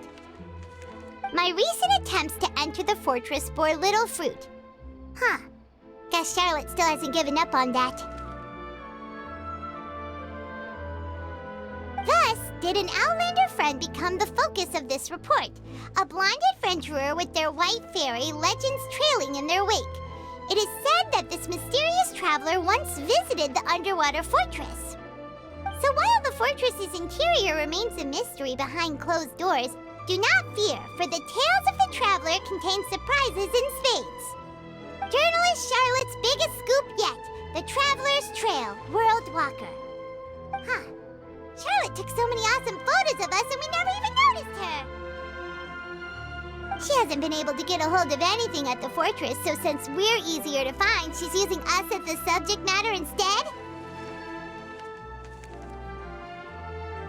Ugh, seriously? Well, fine. Those headlines and photos do look cool, so Paimon will forgive her this time.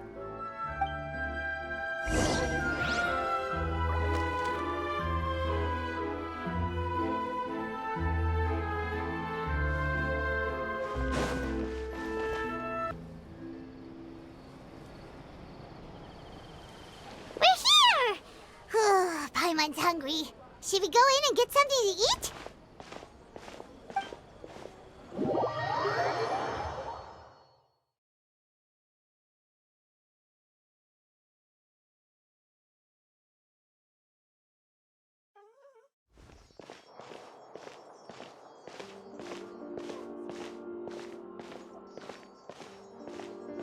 Hey, quick!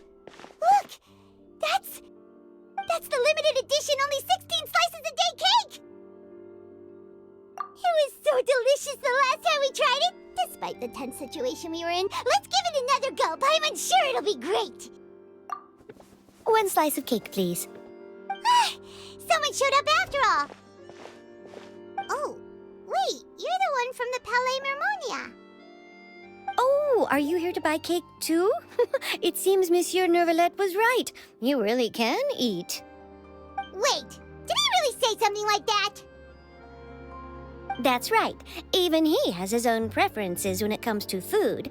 As for me, I love the cake and coffee here. Do you come here often? Usually every day. Every day? It's part of my daily schedule, apart from work. I shall have my cake and coffee. Then what if someone told you one day that this place would be closing soon, and you wouldn't get to eat cake here anymore? What would you think? But why would it close? Well, Paimon doesn't know either, but maybe the waters will rise tomorrow. You know, like in the prophecy. Oh, the prophecy. To be honest, I haven't paid much attention to that. No, still, even if there'd be no more cake tomorrow, that wouldn't keep me from having some today. No, it's the same for eating in general. You might not be able to eat tomorrow, but if you can do so today, then you should carry on. That's what people call living, you know. Huh. Don't be sad. Excuse me, could I have 2 more slices of cake to go? These 2 slices are for you. Sijuin said that this kind of expression you're making is what humans call being sad. Oh, you know Sijuin? I sure do. She was born before me, and she sometimes comes to the surface to teach us things about humans. She said that humans are creatures that are saddened easily, yes, and you can only lift their spirits by feeding them delicious food. So please try the cakes here. I've got something else to do, so I'll be going now. You two try to stay in a good mood after eating, all right? Bye.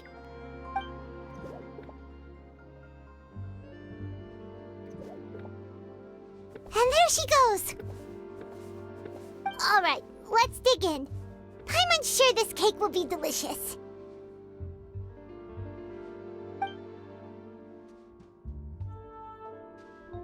It's more delicious than last time, and the flavor gets even better with a sip of tea. It sure would be nice if we could come again tomorrow. Sure would be nice if we could always eat delicious food here.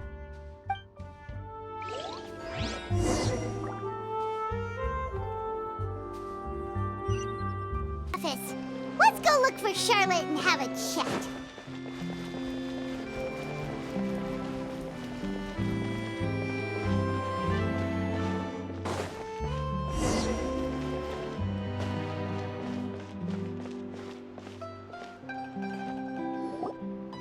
Wow! If it isn't the Traveler and Paimon! Oh, have you seen the article I wrote about you? Ha! You've got some nerve! You just used us to make some quick mora! Oh, you needn't worry about that. I heard that you were in Poisson some time back, so I sent you a letter to discuss just that. It appears you didn't receive it, though. It's all right, though. I've set aside the amount intended for you. I've even set the table with some food. Really? Oh, you're the best! You're almost a little too easy to win over, Paimon. If I were a journalist with ulterior motives, you'd be in trouble now, you know. Oh, Paimon knows you're not like that.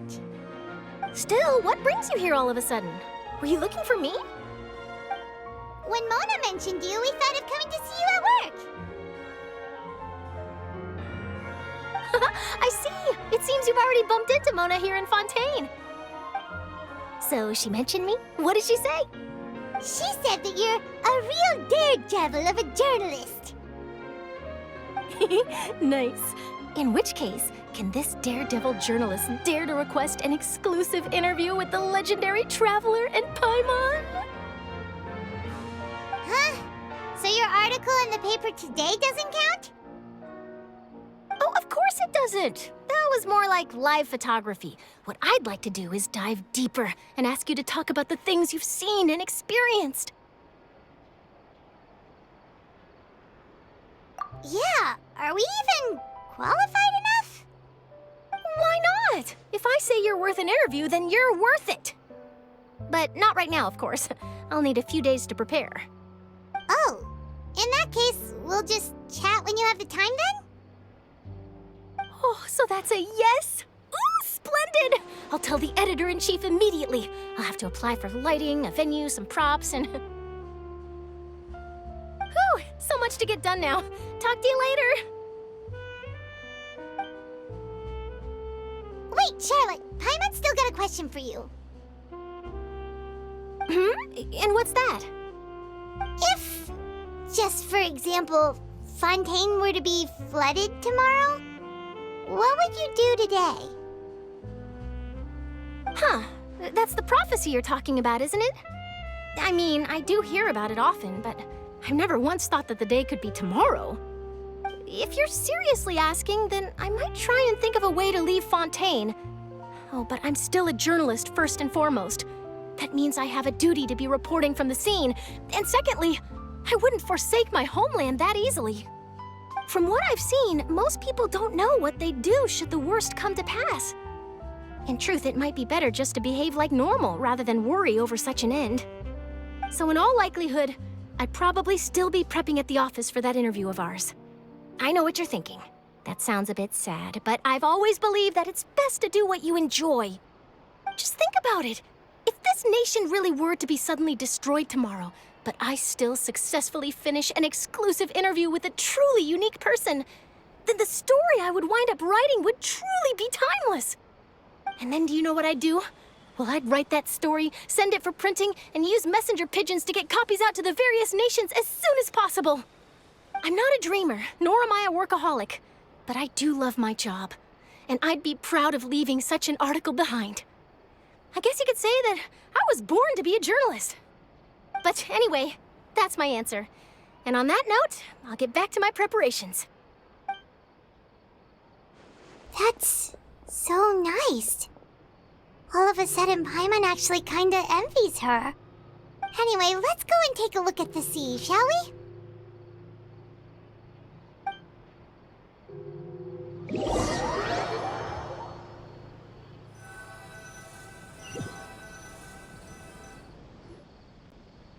The sea breeze and scenery can be a pretty soothing combo, huh? Paimon's been thinking. If it wasn't Fontaine, but all of Tevat that would be destroyed tomorrow, where would we go and what would we do? No, Paimon should ask, if you could choose, what would you like to do?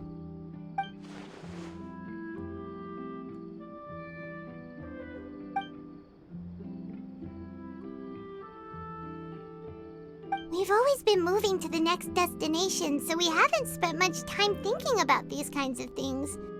We didn't have to either, with us always being on the road and whatnot. You mean, still traveling? Huh. Wait, isn't that what we've always been doing?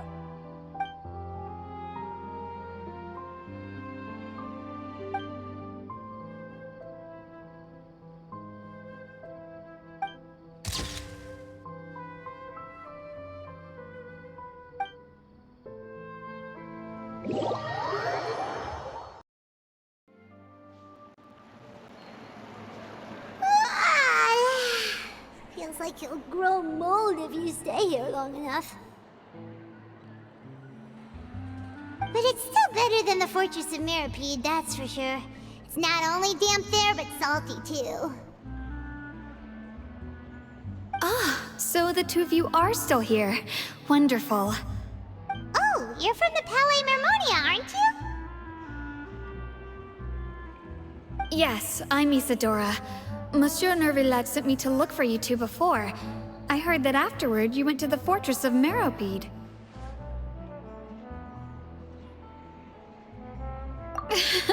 Not at all. I'm well aware that you're friends of his.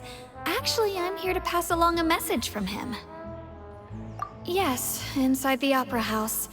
The Maréchaussée Phantom has declared the incident a small-scale riot. A riot? Well, that said, I don't personally think it was that serious. Lady Furina was watching a performance at the Opera House, and while she was resting during an intermission, some other audience members suddenly started harassing her, loudly accusing her of doing nothing about the prophecy crisis. And before she could respond, others started to join in. The crowd continued to grow, and protests against the Hydro Archon started to break out. So people have started to put the blame on Furina. Guess they finally found an outlet for the pressure they've been under due to the prophecy. I agree. People will naturally rely on gods, as is customary. But the moment people feel threatened, gods are also the first to be blamed. So what happened after that? Is Furina okay? Seeing that the situation was spiraling out of control and that further argument was pointless, she claimed that she'd gotten tired of this and left in a hurry. The Maréchaussée Phantom had their hands full maintaining order and did not catch where Lady Furina had gone. Only when things had stabilized did we realize that she had gone missing. So, you mean she's still missing? That's right. The marechaussee has dispatched many people to search for her, but we don't have any leads yet. That said, I don't think there's much to worry about. She is a god, after all. Even if she were to fall into the hands of rioters, what could ordinary people do to her? Good. Monsieur Neuvillette sent me to tell you about the situation, but he didn't say anything else. Don't worry, this is more than enough to go on. Thanks for keeping us informed. Ah, is that so? Well, all right then. In that case, you two take care. I'll be heading back to the Palais now.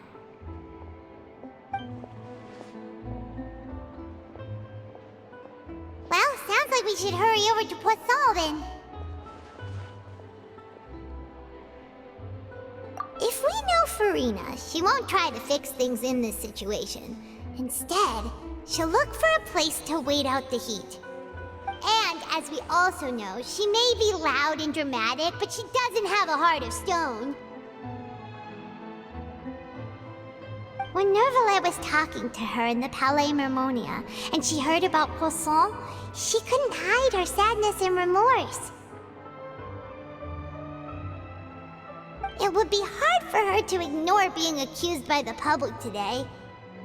Paimon thinks Furina's probably taken the opportunity to slip away to Poisson and try to relieve the sense of guilt that she's feeling. Huh! Well, what do you think? Paimon knows the answer, of course, but Paimon can do the analysis to back it up, too. Cool, huh?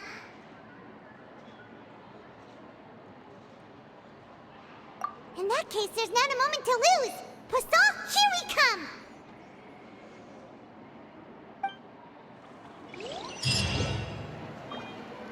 This looks deserted. Guess all the survivors must have evacuated already. All that's left here are signs of devastation. Could Furina really be here? Let's try to find her as soon as possible.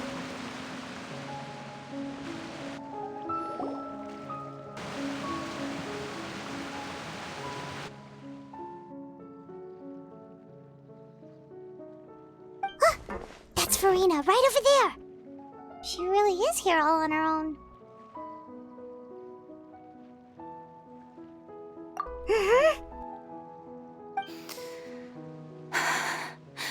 Should I just give up? This is all meaningless. What was meant to happen did happen after all. Everyone's dead. I'm sorry. I am so sorry. Give up, Furina. There's no point in holding out. I'm sorry. But what can I even do other than to repeat meaningless apologies over and over? Who's that? Don't worry, Furina, it's just us.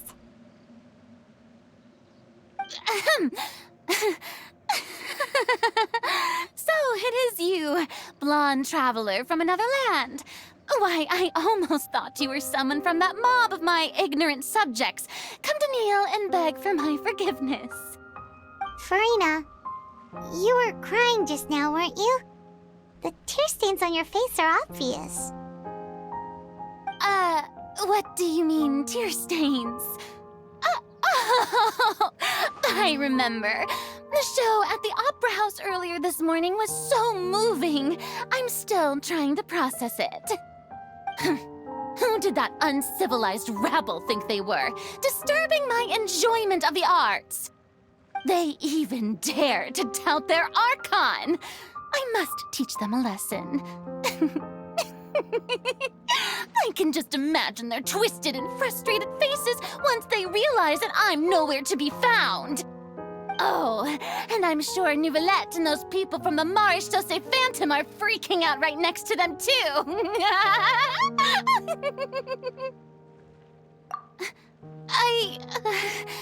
Of course not. Hey, there she is! The Hydro Archon's over there! Quick, after her!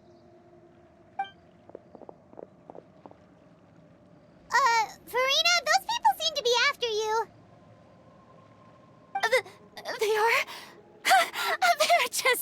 rabid fans who want to cut the line because they haven't been able to meet me in person, aren't they? That's against the rules. I can't let them get their way. Furina just ran off! Quick, we have to catch up with her!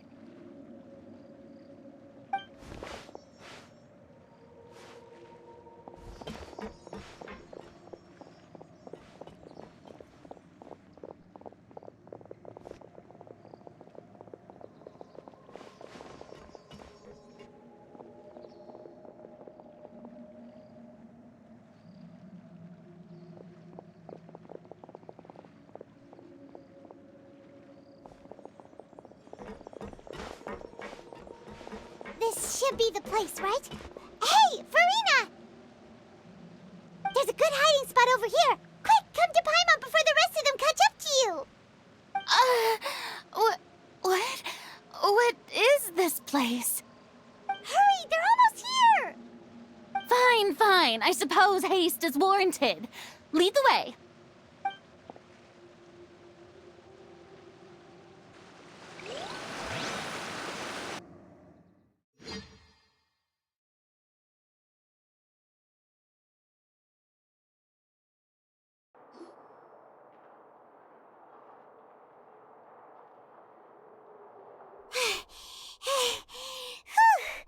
Paimon's exhausted.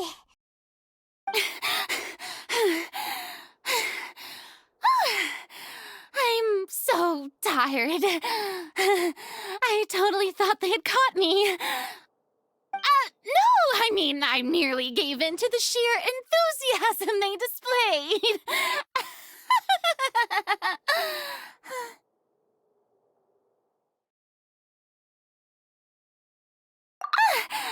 You're right. Yep, that's a good girl.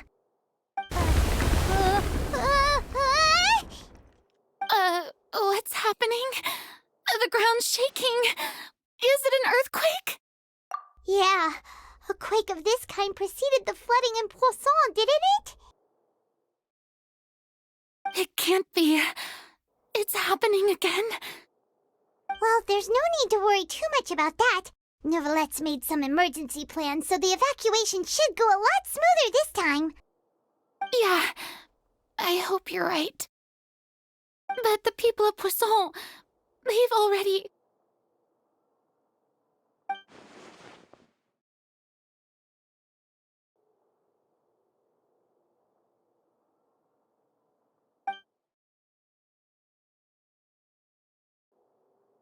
It's true. I've been investigating the prophecy for hundreds of years. I once had informants all over Tevat, searching for clues and feeding information back to me. I've tried all kinds of ways, too, to hold back the sea. Anything to keep the coastline from advancing. But all my efforts proved to be futile in the end. Really, the truth has been clear to me for a very long time. We cannot make an enemy of the divine. No matter what we do, the will of the heavenly principles will have its way, and the prophecy shall be fulfilled. Give up. I do love the sound of that phrase.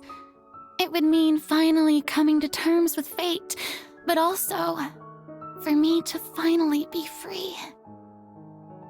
Indeed, I've thought about giving up so many times, especially after we almost lost Poisson. Fate is really unreasonable, isn't it? It has no heart and obeys no rules.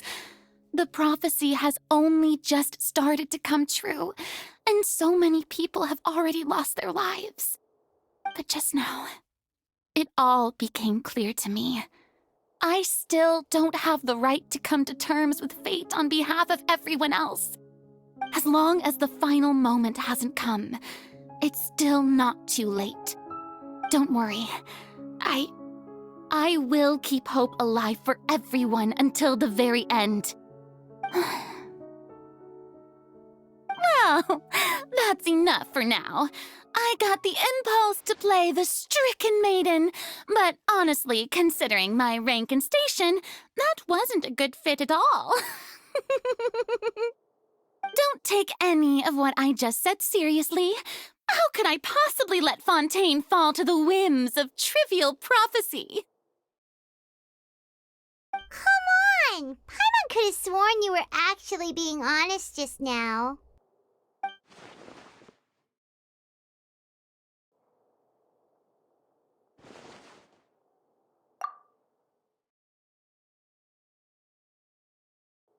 Share my burden. That's impossible. It was fated right from the start that this would be my duty alone.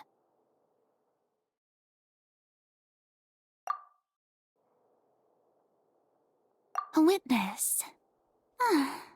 Yes, I've heard that you came to Tevat from beyond the stars, yes. In other words, you never belonged here. And if Tevat is, in its entirety, a show on a stage, then you're just a spectator, aren't you? If that's the case...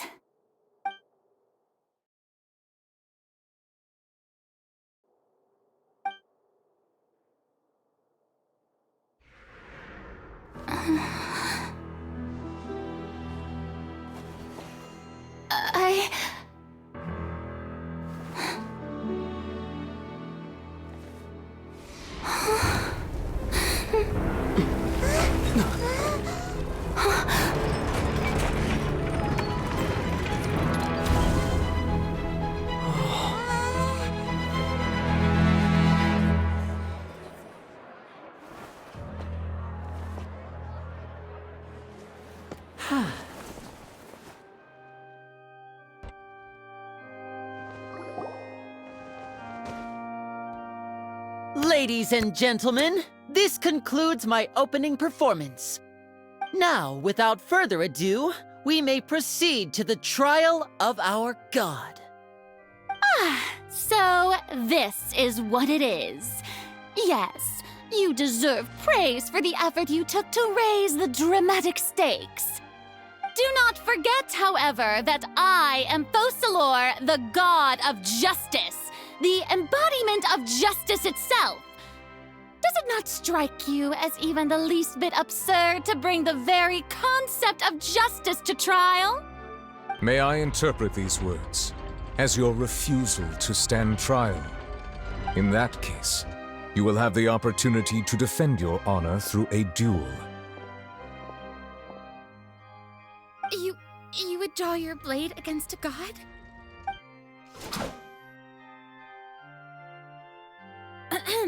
I see. It seems like you have made up your mind.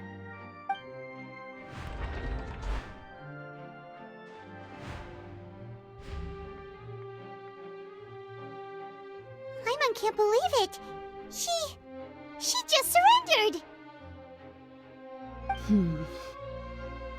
What the heck is going on? Did I just see an Archon surrender to a human? Wow, how utterly humiliating. Lady Furina, what is the meaning of this? It would seem that there has been a misunderstanding. To be clear, the raising of both hands is not always an indication of surrender. Looking for excuses again, huh? I raised my hands just now to indicate my acceptance of the trial. No duel shall be necessary. I will admit that I've been running away for a long time. I'm sorry, everyone. I was unable to protect the people of Poisson. It is my duty to stand trial for my crimes. You are not the only ones to be disappointed in me. I, too, am exceedingly disappointed in myself. But now, it is time for the Hydro Archon to show you her courage and resolve. I, Furina, will use this trial to show the world the true meaning of justice! This time, I will protect you. Applaud and rejoice! One of the most outrageous and fantastical arcs known to the opera epiclese is now unfolding before your eyes. Mark my words, this shall be one of the most exhilarating and brilliant shows ever to grace the stage of Fontaine! The trial of the Hydro Archon, Focalor, will now begin! Woohoo! Oh, now we're making history! Why does it feel like Furina just took over the whole thing? Like, come on! Didn't she just get forced to stand trial for her crimes? Also, even though she's still acting super dramatic, she is taking this seriously this time, right? All right, then. Who will be my opponent in this trial? The court asks the prosecutor to please take the stand. Is that so? Very well. Then please speak, witness of Tivat, my accuser and fated opponent.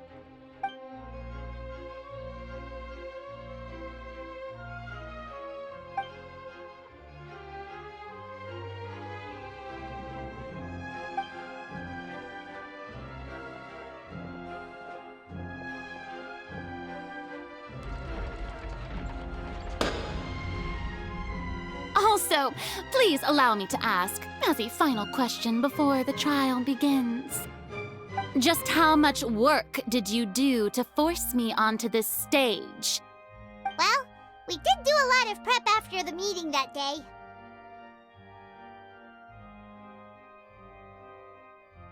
I can go over the tasks assigned to the Spina di Rosula, since they were rather straightforward and easy. Navia, the president of the Spina di Rosula. Most of the people who participated in the disturbance this morning were my subordinates. They changed into plain clothes and came to the Opera House as regular audience members, waiting for the perfect opportunity to incite insurrection against you. The people's resentment against their Archon has been building as more and more of the prophecy is fulfilled. A spark was all we needed to turn smoldering anger into a flame. Moreover, according to our understanding and analysis of you, when something like that occurred, you would likely flee the scene and head to Poisson by yourself. So, we arranged for a second group to lie in wait there. So, you mean, the ones who scoured the settlement for me were also from the Spina? And their goal was to force you to step into the giant magic box so you may personally participate in the greatest magic performance in all of Fontainian history. That's right. That house was a magic box, rather than someone's residence. As the super ultimate version of the setup that I used when I first performed at the Opera Epiclese, the volume of the box was increased by a whole order of magnitude, and the distance it traversed was the entire gap between Poisson and Araneas. Its cargo, of course, was an Archon instead of a human. My thanks, Furina. Without your help, we could never have pulled off such an extraordinary performance. You're welcome? Of course, this performance was only made possible with Father's support. The House of the Hearth spent a massive amount of labor in Mora to pull this off. We had to select a location, construct the giant magic box, dig a tunnel, and open up a path through the water. It was a lot of work for all of us. So, in other words, the earthquake that we felt within the giant magic box was just a normal tremor from the transportation of the whole house? That's right. It wasn't a sign of another disaster to come. Then, I can guess Neuvillette and Cloran's parts. You gathered a crowd, prepared a stage, and made sure that the champion duelist would be immediately ready for a fight. Also that as soon as I appeared on the stage, the trial may commence without a hitch. Am I right? Yes, that is correct. Well, Clorand, I must commend you for your courage. Only the most outstanding champion duelist in all of Fontaine would accept a duel with an Archon without flinching. Thank you. As for you, Traveler, I suppose your role was to keep me distracted with conversation once you found me in Poisson. You'd make sure that I didn't notice anything amiss before revealing yourself as my prosecutor once we'd arrived onto the stage. Oh?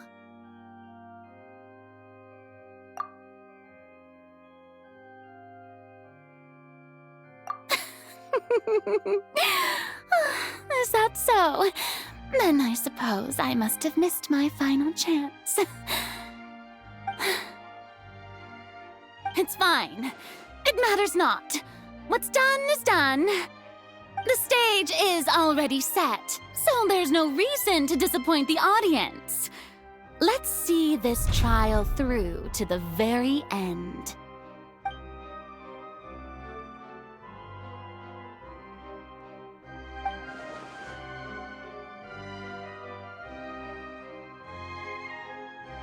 Sir Prosecutor, please allow me to pass this along. This is a document that Miss Charlotte applied for and received permission to share with you during the trial. According to her, it should speed up the proceedings. Huh? Charlotte wanted to give us something?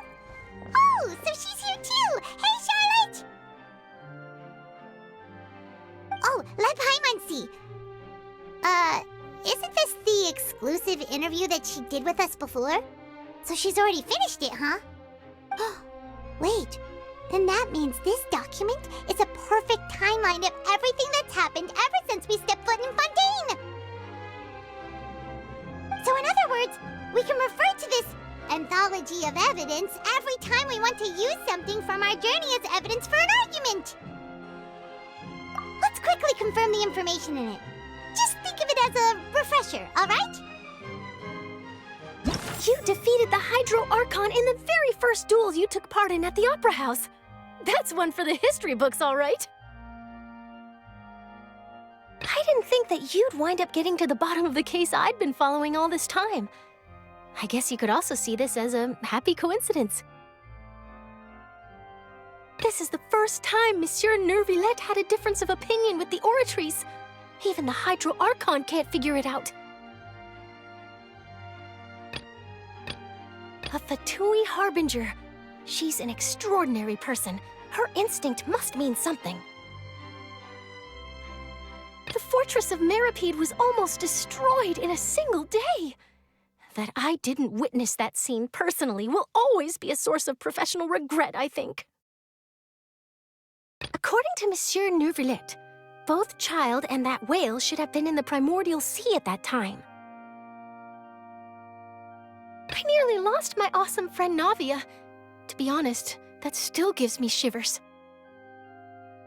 The words of someone as extraordinary as a witch can probably only be truly understood when something surreal happens to you.